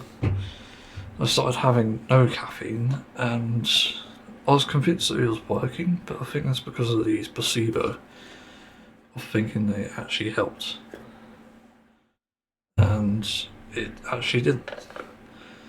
Because I spent years thinking, okay, maybe I'm just caffeine sensitive, and I don't think I am.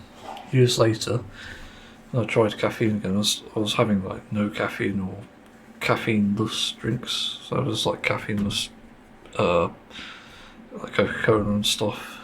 I was having that, but it wasn't until like a year or two ago I started having caffeine again, and I realised quite quickly that actually it didn't matter. Like, I was the same whenever I had caffeine.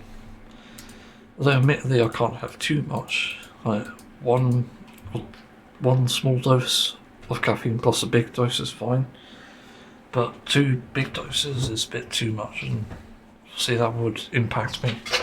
But the bigger worry wasn't necessarily the headaches, which do sometimes happen with caffeine even now, but it was the sleep and the sleep quality. I don't know how long caffeine lasts in the system. I can't really tell, especially with my mind, because being neurodivergent, I think I respond differently to releases of caffeine like that, and energy for that matter. It gets converted into something different, and it comes out different. So that's why there is such unusual behaviours from it. It's why I think, at least when I play games, I have such a different personality when I'm enjoying the said game. And, that's both worrying but also fascinating. I think it is a big deal, because that does impact things, but in a positive way. I think if I've had a caffeine high from like the morning to the finish, I think I've had a pretty progressive day overall. Like, it seems to be better when I'm having caffeine for things. I started having things like Coca-Cola and having like coffee in the morning. I used to have coffee all the time actually when I was in college, but I used to have black coffee. Now I can't really stand it. It tastes like meat, so I don't really want that. Yeah, I flavour it with caramel and have boba oat milk. They do a barista version. It's pretty good. I wouldn't say it's the nicest one. The nicest one was actually Alpro. This is not milk. For some reason they stopped doing that, even though it's the best one. I had the nice taste of cow's milk, but without the cow. And without the creaminess as well, I should add. I hate the creaminess of cow's milk. It's fucking awful. I detest that. Yeah, so far on my caffeine journey, I am tempted to experiment with going for like a coffee with a Coca-Cola in the day. But it doesn't seem to wear off from what I could tell, or at least it comes on much later than it should. As if my body hasn't fully processed it. One of the good things with caffeine, I suppose, I did hear a while ago that it's actually a somewhat healthy thing to have in moderation. I'm pretty sure there's like some studies into how much caffeine is too much, and there's like one glass a day essentially is about 1 mark or other. I have a sort of 2/3 of a tablespoon because I use a tablespoon for my cereal. Might as well do two things at once there. There's no point in using a teaspoon. Fuck that. But it does say it's 2 servings on the instant coffee. That's the other thing. It's like instant coffee versus grounded. And yeah, like instant coffee is recommended apparently because it still retains the same flavour as actual grounded coffee, or rather ones that are put through a processor, or just fresh coffee rather. And it still retains the caffeine content too apparently. So it has that. So it's pretty much where I'm at with it, I think. Overall, I've not noticed much difference being on caffeine versus off. In fact, when I was on my medication that made me sleepy, not once did caffeine ever cause me problems. It was more likely stress that caused me insomnia, but it was never caffeine, which really goes to show that actually my sensitivity didn't exist. So that answers that question, I guess, if people are wondering, and also just gives an insight into the neurodivergent mind, because that does change how things are processed, even though GPs and doctors don't want to admit it, but literally it does. It has a big impact on your gastrointestinal issues as well. I'm sure if it's... Does it go through gastrointestinal? I don't know, that goes to the bladder, doesn't it? So, I don't know. But it does something anyway. Never really thought about how you process piss. Do I be a piss Googler or not? Yeah, why not? So, here's a story for something. I saw it on TikTok, and admittedly it could be fake when I think about it, but I did wonder that anyway. Just based on just how it's sort of portrayed and stuff. Like, it didn't seem like a story that was exactly true. But at the same time, it does seem like it does happen. This was, I think, a Channel 4 short. I could be wrong, or someone shared it. It's like a user account for some reason. And it was like showing how teachers in schools, or people assigned by the school, rather not teachers necessarily, are tracking down students who have not attended, just as a safety measure. It seems, but there are also students who just refuse to go to school, which is already a red flag, because this is the problem. You can't really blame people for not going to school. I say this as someone who just hated primary school, and secondary school's better, but it isn't the best. And secondary school had its own issues. It had different problems and different niches as well. There's a lot they had to do with that. And the reasons I didn't want to go to school back then was because mainly in primary school there's bullying, and in secondary school was the boredom. So like, no, I didn't want anything to fucking do with that. And that's what made me dislike it. And I've also heard of people, like my friends actually, literally, they used to watch Two Girls, One Cup. Wait a minute, it becomes relevant. Because they want to make themselves sick, to prove that they're not well enough to go to school, even though they're probably just playing a game all day at home. But yeah, they literally do that. And it's not a bad idea, to be fair. I don't recommend it though, because it is quite bad for you, because all the bacteria from your vomit, it does, I think, lead to some more illness or just some deterioration. I could be wrong, but I did look this up a while ago when I was going through my own sort of sickness. It's like, is it good to keep in vomit? And it turns out, yeah, it is. Because it also means, like, if you are actually ill, like, it keeps you healthier, like, you actually get over it quicker without vomiting. And I guess it does work, because over these years I've only really vomited, like, I think twice in the last 10 or 12 years, which might sound impressive, but literally that's it. Other than like hiccup vomits, which can't really help, but yeah, hiccup vomits I've only had like once every few months. But yeah, people just don't want to go to school, and it doesn't surprise me. But you have to remember these things as well, because school back then was very different than what it is now. We're talking 2004 to 2013 is when I went to school. And for people these days, schools are going to be a lot more different. They got their phones, they got iPads, they got many different things that we didn't exactly have in school. We had iPads and like notebooks, but nothing advanced like we have now. There's probably even like some fucking 3D printers in school. We could only dream of that. You know, they probably even have like what are they, like curved monitors, like who knows, like they probably have more things than we used to back in my day. God, I sound old. 28 by the way. Yeah, but even then that's not an exciting prospect. Just because you're hip and with the technology, it doesn't mean school is favourable to some.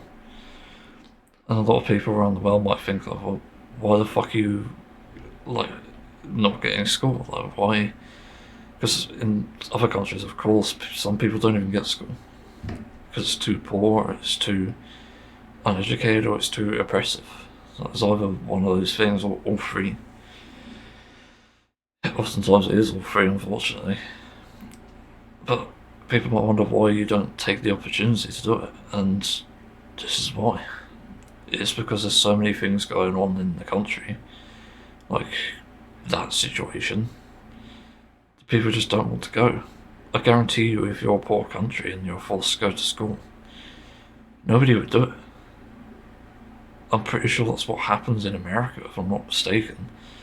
Poor people just don't go to school because they'll get bullied or they'll get sort of drained out of the system somehow, like some bias against them. There's many ways it just goes wrong. Again, I could be wrong, but that's what I've sort of realised in thinking about this. And so, it again brings up, like, why or what other reasons do people not want to go to school? And I actually wrote down some things that I think are really relevant. Some of the things that affected me, for that matter. There's bullying. Very much happens. I think if your child is scared to go to school, that is a sign of bullying. It's a sign that they're being either a victim, and in rare cases, like, could be that they're the bully themselves. Like, you never know. It could be that they've been stood up to, like, you never know. It's important to dig around these things, and to even just go to the school themselves and, you know, even just talk to the parents. Like, for fuck's sake, I hear parents apparently argue in schools now, but, you know, back in, like, my days in school, like, parents weren't really arguing. if anything, it's like, oh yeah, like hi, hi. Like it's just an exchange of greetings, and sometimes they catch you up, but that was it. Nowadays, it's more ingrained into like the political situation, and yeah, it's difficult to tackle, but at the end of the day, I think it's important to get to the truth of things, even if you disagree with someone. If you disagree with a parent, for that matter, like stop being a fucking child, grow up. That's what I'd say to those parents. And also, it's just not a good sort of role model to have if your parent is obviously fighting all the time or is constantly disagreeing and saying that it's not good at all. Doesn't set a good standard, doesn't set a good precedent. You have to remember they grow up like this. They grow up sort of mimicking your behaviours to an extent. I'm lucky enough where I didn't have that, but some people literally do. I've seen it. You see it even now. Like Trump is a good example of that, I think. Fucking actual cunt. The things he's probably grown up with probably led to all the shit he's doing. I could be wrong, but I don't know. But the other thing people might not want to go to school for is just their disability or the mental health issues. Weirdly enough, South Park was way ahead of its time with that. Like, fucking characters with, well, Tweak with anxiety. I'm pretty sure Craig has, like, some sort of mental health issue. Yeah, like, there's some good representation there. But weirdly enough, that's the reason why people might not want to go. If a school's not accepting of that, then it's not going to be very welcome. You might say that, oh, well, it's just school, isn't it? It's school, but people have different issues that affect their surroundings.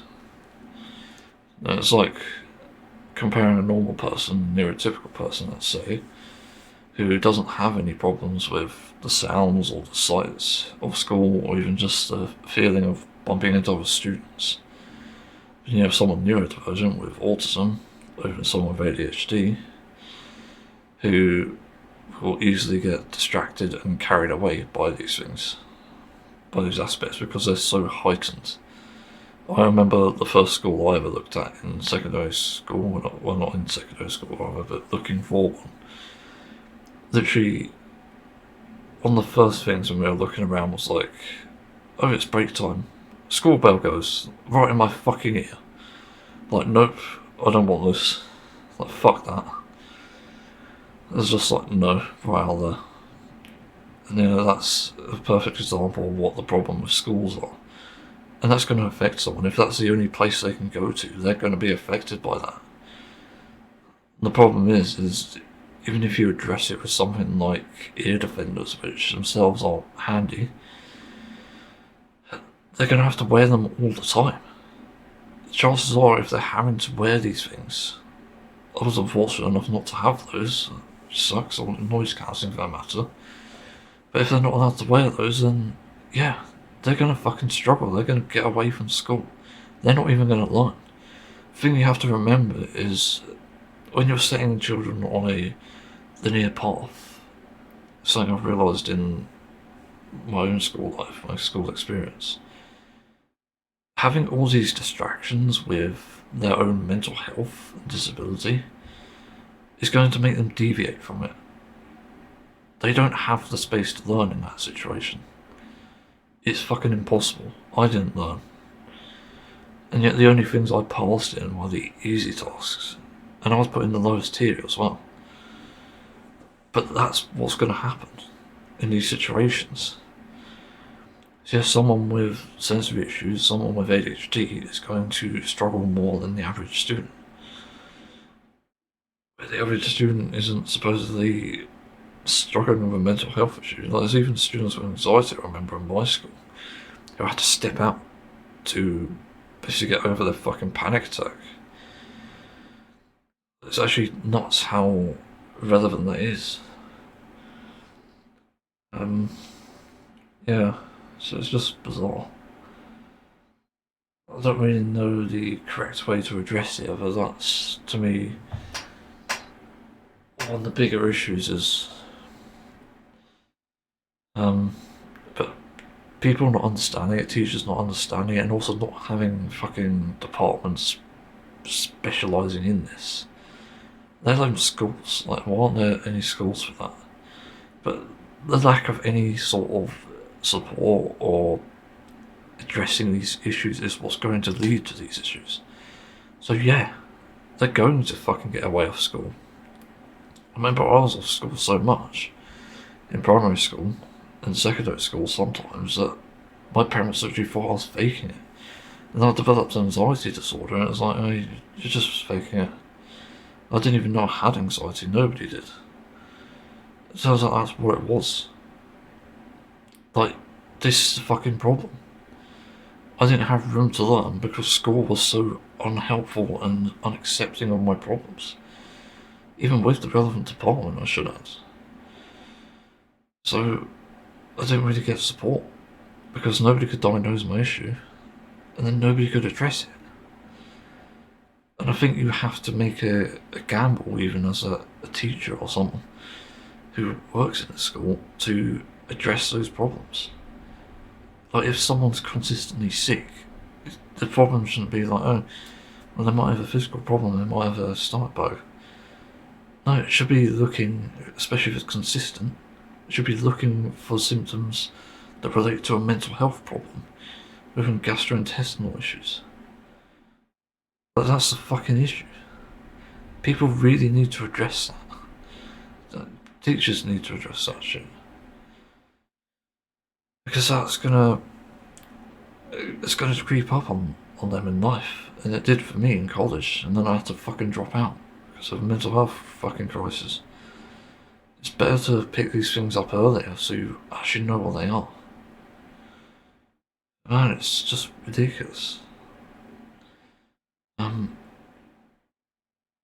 the other thing I suppose is also more relevant is the political situations.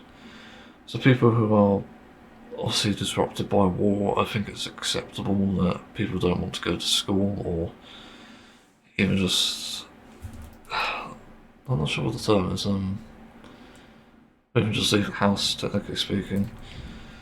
You know, it's already a tough situation, but in a society where there isn't exactly war or just being torn apart, there's still issues, and that's another reason people don't want to go. I sort of brought this up with the parents briefly, but the literal political situations do change things where students might land themselves, if they do. They do, by the way, because I've seen it. It's on TikTok, it's on YouTube, you can see it everywhere. There's students saying like they should stand with Palestine. There's not many students actually standing with fucking Israel, which is a relief, but you never know. But usually those people don't make themselves public because they're actually fucking scared, that's the thing. It's a common trait of bullies, weirdly enough. Like, they only pick on people who are smaller than them. But, you know, that's another issue. But yeah, political situations do impact it, and even things like LGBTQ+ rights, or even just being able to transition to another gender, impacts that a lot. There's a reason why we research these things and why we look at the science of things, not the fucking feelings that you have about it. The science. It's all about the truth at the end of the day. It's so important. But the problem in a political situation is, of course, you don't have much choice. If reform were to get in the UK, for example, I don't see many children and parents even allowing their children to go to school. Because it's too dangerous. It's too fucking dangerous. There's no way you can allow that. No sane person would. Because they're just going to make schools basically teach a bunch of propaganda, especially Russian propaganda, that should be mentioned. It's so dangerous. I can't stress that enough, but even besides that possibly happening, students are still going to struggle because of, again, the social issues, like society. It's absolutely ridiculous that we're in that situation to begin with. Like, in school we didn't really have social issues, like societal issues rather. You know, there were problems with like people calling each other gay and people just picking on each other slightly because of economic class. Like, I'm pretty sure my friend wasn't exactly loaded with money, but sort of smelled like it. It smelled like he wasn't actually. Not with loaded money. And yeah, I've been to his house a few times and he wasn't. Like, he literally looked like he was from a poor neighbourhood. That is actually crazy. And then I got to live in a sort of middle class house slash technically lower class as well because of divorced parents. And yeah, it just made us look poncy. It just wasn't good. So yeah, a lot of the time the political situation does impact things. It impacts your economic situation, it impacts your education for that matter. You know, if they force religion in schools, you can guarantee we're fucked. Because religion just doesn't help anyone. And you know, even then, because of technology, thankfully, I think it's probably easier to debunk that, so students will be making a big fuss about that. Because nobody will believe it. I didn't believe it back in school, and I don't think anyone else will. Because yeah, we had religious studies. It's just bullshit. So I think the other thing to finally address here is people think, and often equate this to being about what's at home, but you know, there are bad situations at home for sure. Some that do tie you there, unfortunately, like burnout. I know that myself, especially being an adult for some reason. It's worse when I'm an adult, I don't know why. But you do get burnout. And there are also issues around having things in your home that you don't have at school. Like, you don't have the safety of, you know, being away from other students. Like, there's so many things that tie you to your house, to your home place. And that's often because it's a safe place. That's why you go there. You know, if people were going to school and then immediately getting detention so they can get away from home, that's a warning sign. So like, even the opposite is true here, where someone who is going to school but longer, that's a sign that they don't like what's going on at home. Like, literally. So yeah, of course they're gonna fucking do that. I don't really know what to add here, but people think it's all about technology and like games and social media, and that's what's driving people to stay at home, driving students and children, whatever. But that's just not the case. It is a factor in it, but it is not the primary problem. The problem is learning just isn't interesting or fun. It isn't even enlightening a lot of the time. I can't even tell you anything I learned in English in school. Like, nothing.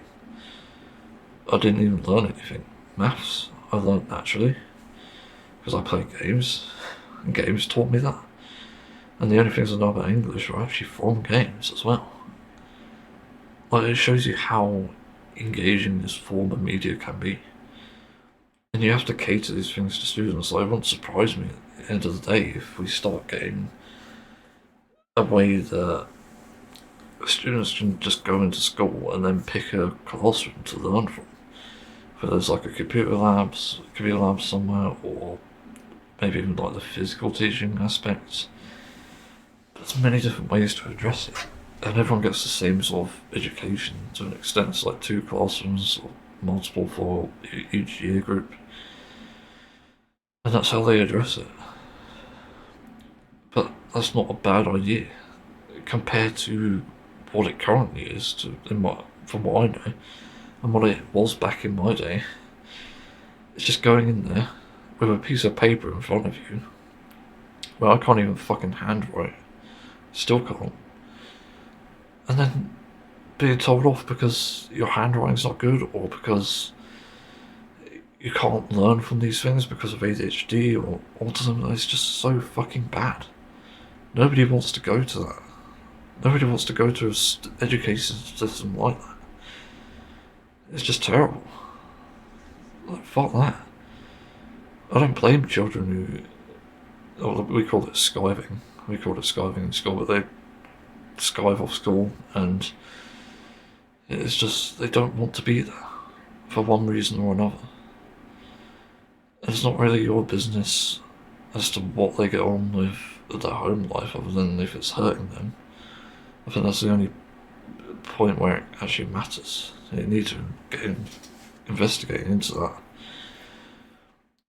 But people obviously are not going off school because they dislike it. It's because it's not serving them. That's the problem. And even then, back in my school, when it's like the last few years, we had this fucking reward system that was absolute garbage. And at the end of the day, if you saved up enough points, I think the biggest prize you could get was like a RC car or something shit. It's like £20 of value. I get that in like 4 weeks of pocket money. It's like, why? It's just so dumb. But that's the issue again. It's like you try to put in things that make people want to go to school and they still don't want to. There are situations worse off. It's like weighing up the good and the bad here. That's what it comes down to. A lot of students, I guess, and children don't really want to go into a bad situation where school's obviously outweighing the home situation. And yeah, poorer people might want to go to school because of not having access to technology or certain resources, or even just food. Let's not forget, we're in a cost of living crisis. There's a reason why people don't necessarily want to go to school. Because they can't even afford the fucking food there. Assuming they are not able to get free school lunches. We had that option in school, luckily, when I was around, but I don't know if they have it now. It's such a bad situation. Like, I literally cannot understand why people make a big fuss about this. This is why I say that parties like Reform, Conservatives, or even just Labour as well, are pretty dangerous for children because they're literally trying to oppress them. They're putting in policies that literally tie them to the fucking ground and force them whatever they want, essentially, like political parties, whatever they want. Obviously it backfires. And it will backfire in the end. I'm pretty sure we've seen this in the US as well. Like when I can't remember if it was like recently or maybe before. I actually think it was recently. It was like a bunch of states were trying to overturn various laws and start banning books. But the thing is, people don't even fucking read books, kids especially. At least I don't think they do. And yet they're trying to ban this shit. Like, what the fuck are you doing? Those who want to read should be able to.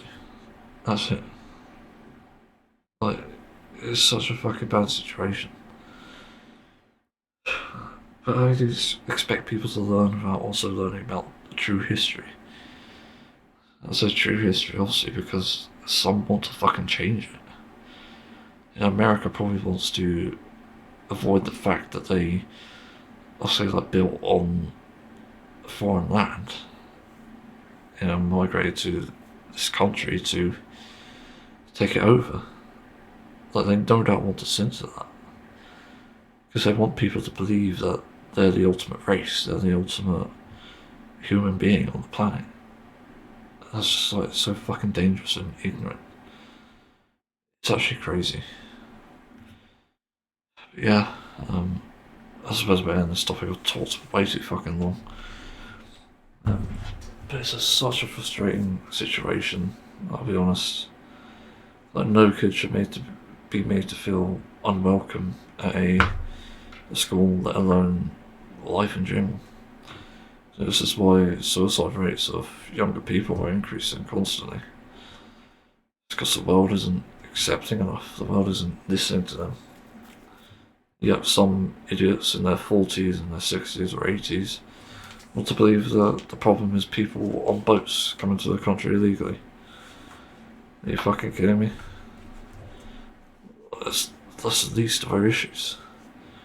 What about the cost of living? What about billionaires? Why are they fucking us over? Jesus Christ.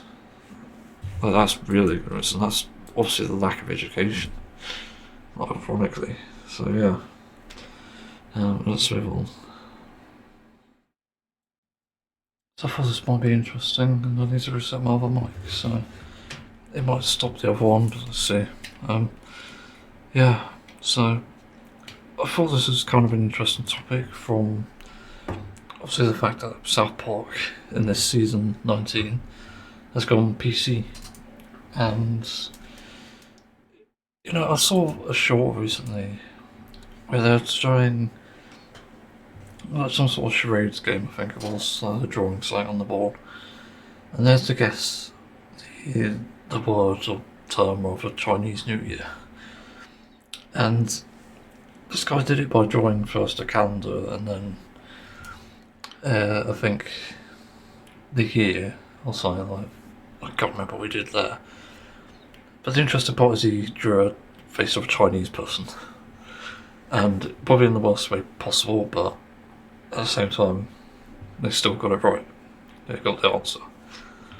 Literally, the first comment on that is like, "Look at this, not offensive." Like, yeah. Of course, it's not offensive. The problem is people will essentially make that kind of conclusion because they have built this idea in their heads that anything you do related to someone's race or ethnicity is somehow discrimination, which ironically is sort of how people probably view it internally when they're saying this. They're saying it could be seen as offensive, but in reality it's not that at all. As far as I know, there isn't actually any groups like that. You know, if you were to draw somehow in that game, like a black person's face, let's say, obviously you do blackface, yeah, is like a bit distasteful, but at the same time, it's not really harming anyone. You know, you're not really mocking the fact that someone's black. You're drawing the face. And I don't really know anyone who would be offended by that, to be honest. I think it's different when you're doing it to discriminate. I think if you're doing it to obviously laugh alongside people, you know, that's fine, especially people of said race or skin colour or ethnicity. It really doesn't matter. But to me, it's so trivial that, so it's something with my glasses, I don't know what the fuck is going on with these.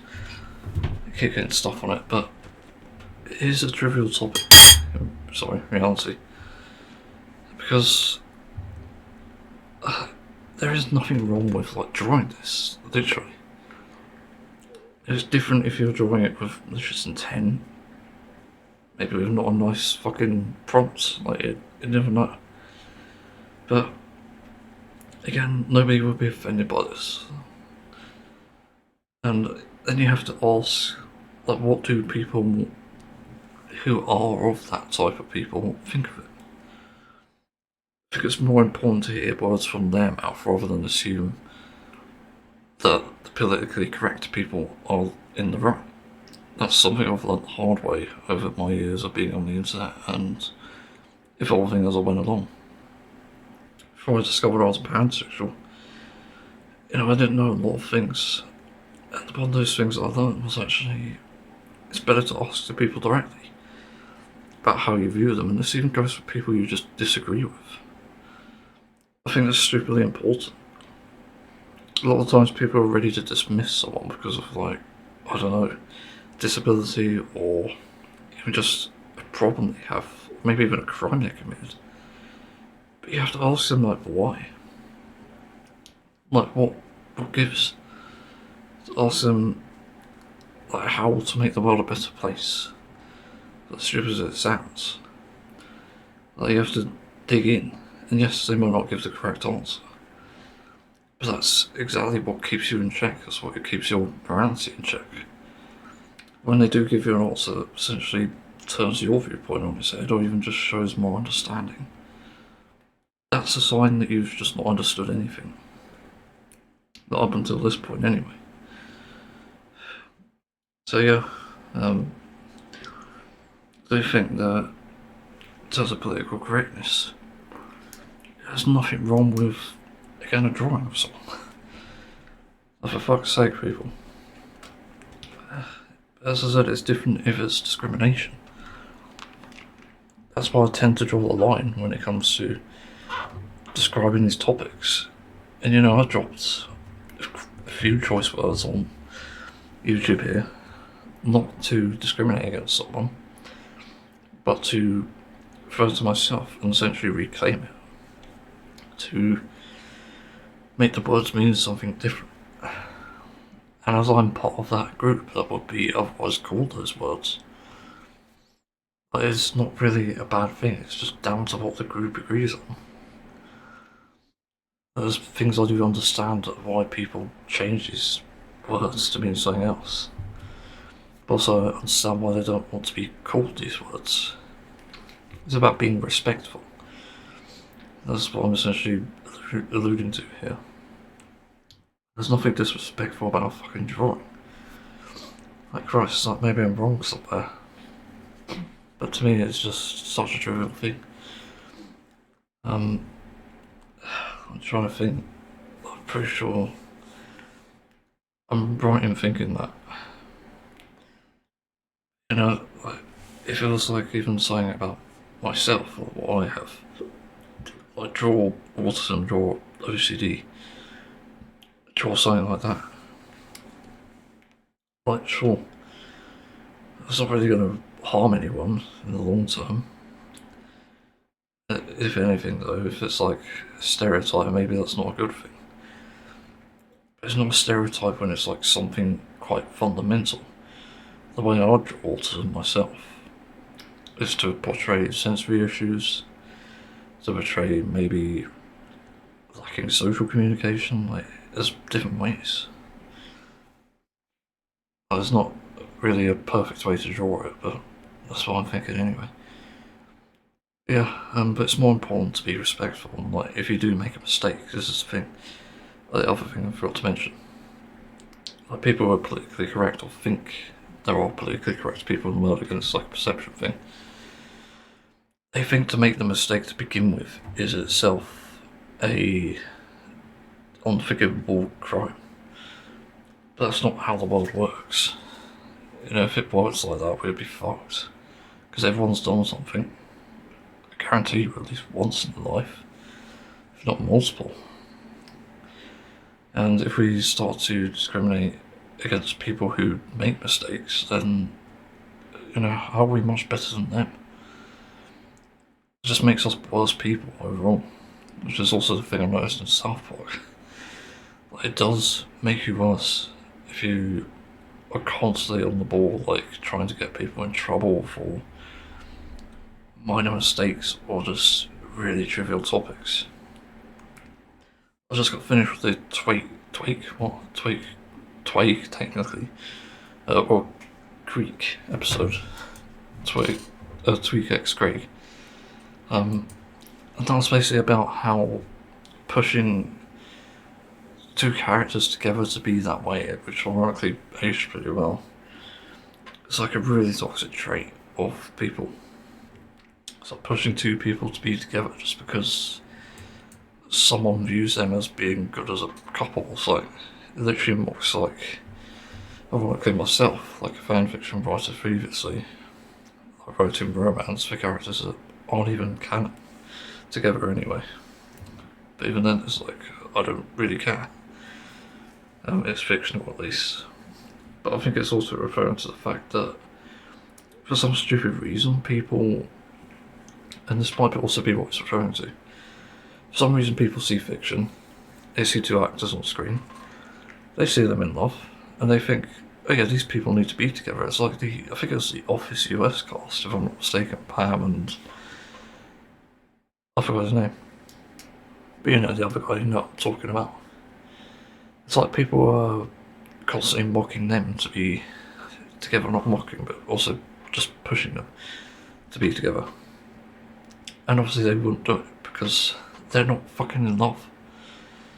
And then people are disappointed that they weren't together. It's like, what do you think an actor is?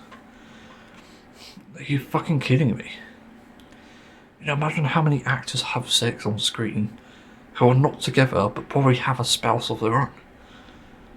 Like, these people do not think. It's just insanity to me. Like, it's just so bad. Anyway, I'm gonna move on because I've already had a stroke warning earlier. Fucking chest pains and being stupidly stressed out, so yeah, it's just another topic under the bag, I guess. Top of the bus. In my ass. Alright, so I've got another topic, and it's probably the last one of this one, so yeah, that's your warning before the video cuts off suddenly when I go silent again, but okay. I wanted to talk about custom South Park episode I sort of thought up of, not a fanfic, but, you know, something that could very well happen, or maybe even predict. So I've been quite fascinated with the storylines involving Nathan and Minty. I almost forgot his name for a second. And the interesting thing about their storylines are that they always do something to get back at Jimmy or Timmy. At least so far. I just finished the Wacky Races one, where they did that, and it's kind of interesting. I've got to admit, it's a great idea for an episode, especially as it's involving Timmy. It gets not much representation anymore for some reason. At least up to season 19 now. But yeah, I was thinking, how do we get an episode where we pair Nathan with Eric? Or maybe just have them working for each other in a weird way. And I'm thinking of like going from like start to finish doing this improv.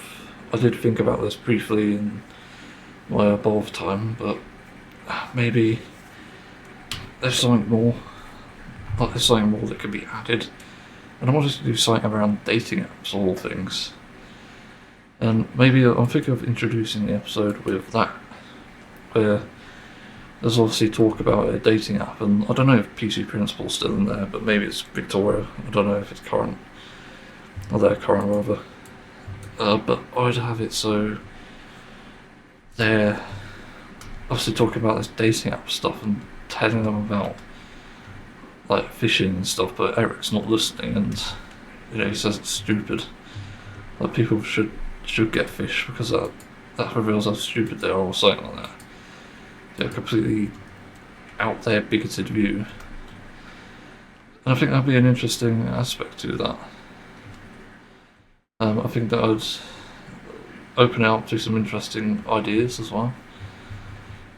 And maybe Butters says, like, I tried that once. All I got was just guys. It's just like, yeah, of course he did. But I'm also thinking Eric is already on that and sort of made up a fake profile pretending to be I guess like a 14-year-old girl or something. Some crazy shit. And there's obviously like a sort of ending with that.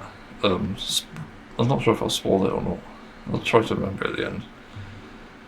But I have a good idea of what that's about. But yeah, so it opens up with that, and for some reason Timmy and Jimmy are thinking of going on that. And sort of talking about it, and they end up trying to find a date through this dating app thing for kids. Yeah, it's sort of the gimmick as well. It's like so stupid that pretty much anyone could go onto it. And yeah, I'm thinking maybe Nathan's trying to come up with another plot to ruin Jimmy and Timmy's, relationship if they ever get one. So maybe it's about the dating app and how they can't really get one. And that's essentially what it's about. But it's not something in Nathan's specialty, so he can't do that exactly. So a bit more on it, I suppose. I've had to pause briefly. I might be a bit quieter because I'm just not having a good day. Yeah, so where was I? Dating app thing. I think after the assembly, with Eric obviously messing around with it, pretending to be a 14-year-old lady, so he's obviously trying to joke around, obviously, and then there's a confrontation between Jimmy and Timmy over the dating app, and Jimmy suggesting maybe they should get into it. Maybe they should try the dating app, and just Timmy obviously asks Timmy, and Jimmy says, "What do you mean, my last girlfriend? Like, we were together for months, and she just broke up with me." You know, there has to be something about that, obviously, to make sure there's that continuity, I guess. And Timmy's wrote some of it down. Yeah, why does Jimmy want another girlfriend? And it's kind of, yeah. And then Jimmy would respond also in response to a question about trying a dating app, is like, why do you want a girlfriend now? And his response would be to look big in front of the other guys. Yeah, typical Jimmy stuff, to be fair. At least that's what I interpreted him as, anyway. He's not really a showy-offy person, but he does have that sort of nature to him where he would probably go that far. You know, he's had girlfriends, and he's had a prostitute as well. Fuck's sake. And then again, actually, that does fuck up my plot a bit, but you'll see later on why. So yeah, they decide to sign up to it, and Nathan's there with Mimsy. I don't know if they go to the same school. I was thinking maybe the conversation could take place after school, or where they go and hang out with all the other quite special people. And that's where Nathan and Mimsy can overhear it. And obviously jumping back to Eric and obviously his quote-unquote friends, he's still joking about all this stuff, and Cole's obviously saying it's just wrong. You know, usual Cole shit. So he just doesn't want any part of this, essentially. So he's trying to dissuade Eric from that.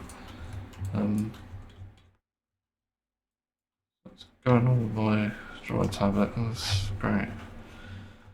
Thanks, computer. I'll just unplug it and plug it back in. Great distraction. It's not the tablet, it's actually the software. No idea what's going on with that. There we go. Yeah, and Eric thinks okay, well, I'll just get back at you then, Cole, or something like that. But he wouldn't say it to him. It's just a plan he has. So he's trying to do that now. To, annoy Kyle. And he's kind of unsure what to do. He knows a lot about Kyle, but he doesn't know how to properly humiliate him. Because not really his expertise to do relationships. Except for Cupid, obviously. He's Cupid. So I guess there's something about that. I don't know anything about that noise because idiots live here. No concept of sound. Yeah. Sure, as I said, no concept of sound. Trying to think what's the story. I don't know, I guess Eric is sort of trying to go outside to get ideas and spy on Kyle, and I guess Nathan comes across him. Nathan's like, what are you doing there, kid? Obviously Eric explains what he's trying to do, and Nathan's like, oh, well, I was actually thinking of a similar thing about the dating apps. And he's sort of saying obviously Eric is asking why? Why do I ever want to get involved with this with you? And they give you a reason. It's Nathan knows that he's cursed to always have something go wrong when it relates to, obviously, Timmy and Jimmy, or his enemies rather. And so that's one of the reasons why he doesn't want to deal with it. And I think people know his curse anyway. It's like I've noticed in the only 2 episodes he's appeared in, which is always funny. That's again not a funny situation, but it's a cartoon. Like, just let it off. But yeah, like, it's only ever associated with Timmy or Jimmy. Or just summer camp, I guess. So he wants a way to get back at them. And Eric wants a way to get back at Carl. And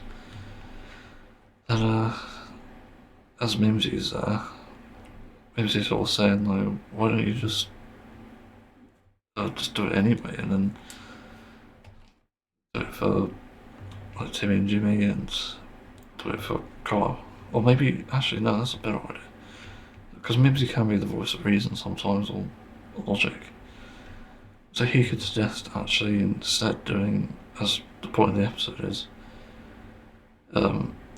having Nathan set up Carl's profile with the important part that he's a Jew.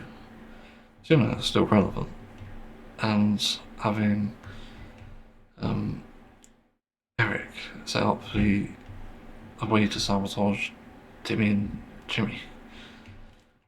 And Eric is like asking them, well, what's in it for me? And Nathan says, like, he'll get Carl good, which is good enough for Eric. So yeah. And I guess he could also offer something else as well. I don't know, like money.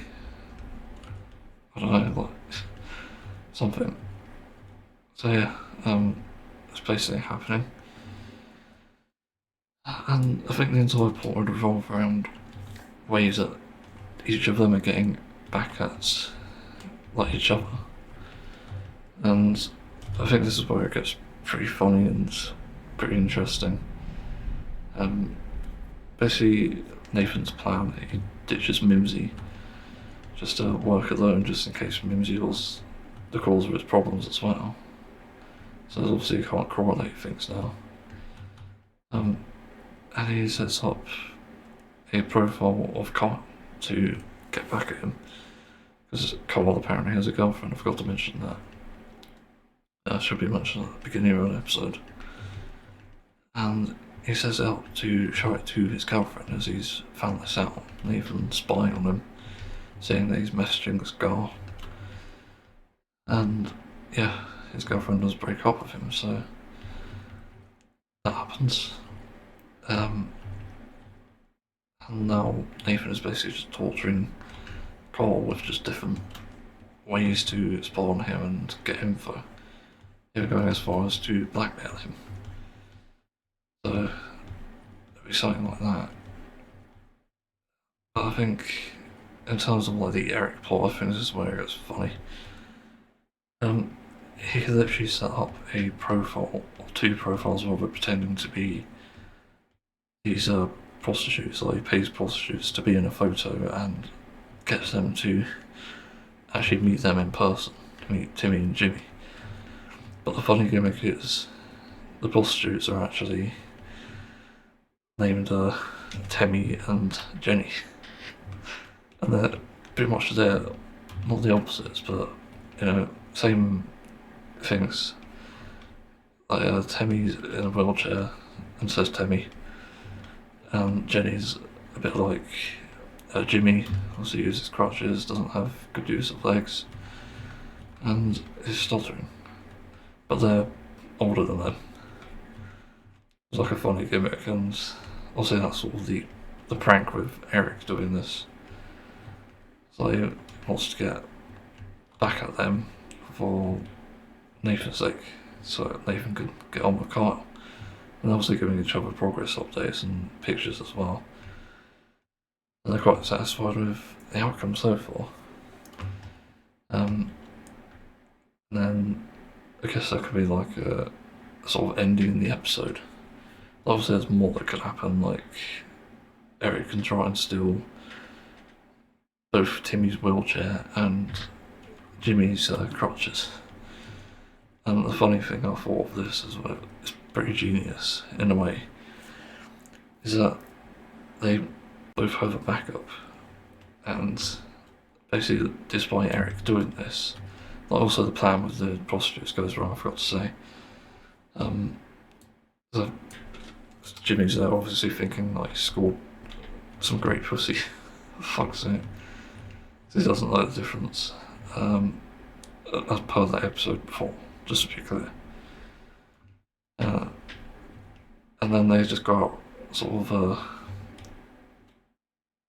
I guess they just like break up there and then, like they don't realise they don't get along, and then they're demanding money from Eric for this interaction that they're essentially coerced into.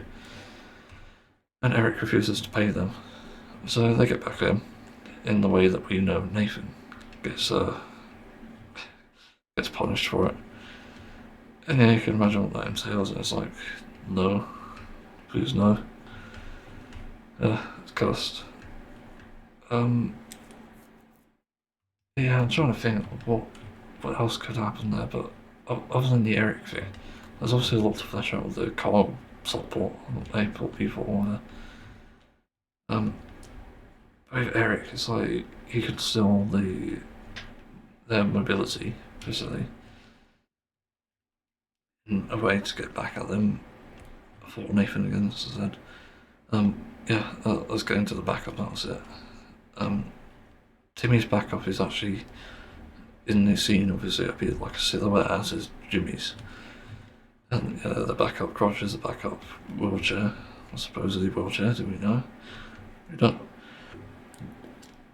And they come into school the next day and there's a bunch of people going to the fucking the front of the school, like Carl's depressed and stuff, and then he turns around realising that something's happening, and it's Timmy on a fucking motorcycle with sunglasses.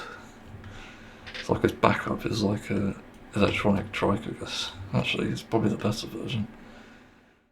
Like something from his childhood, like early childhood. Sort of wholesome, but yeah, it's actually kind of cool. He's there with his sunglasses and riding into school on it. And suddenly everyone's like falling in love with him. I thought that'd be so funny, and then I think Jimmy with the same thing, like sunglasses, and maybe I don't know what could his backup be like for crotches. I'm trying to think of something cooler.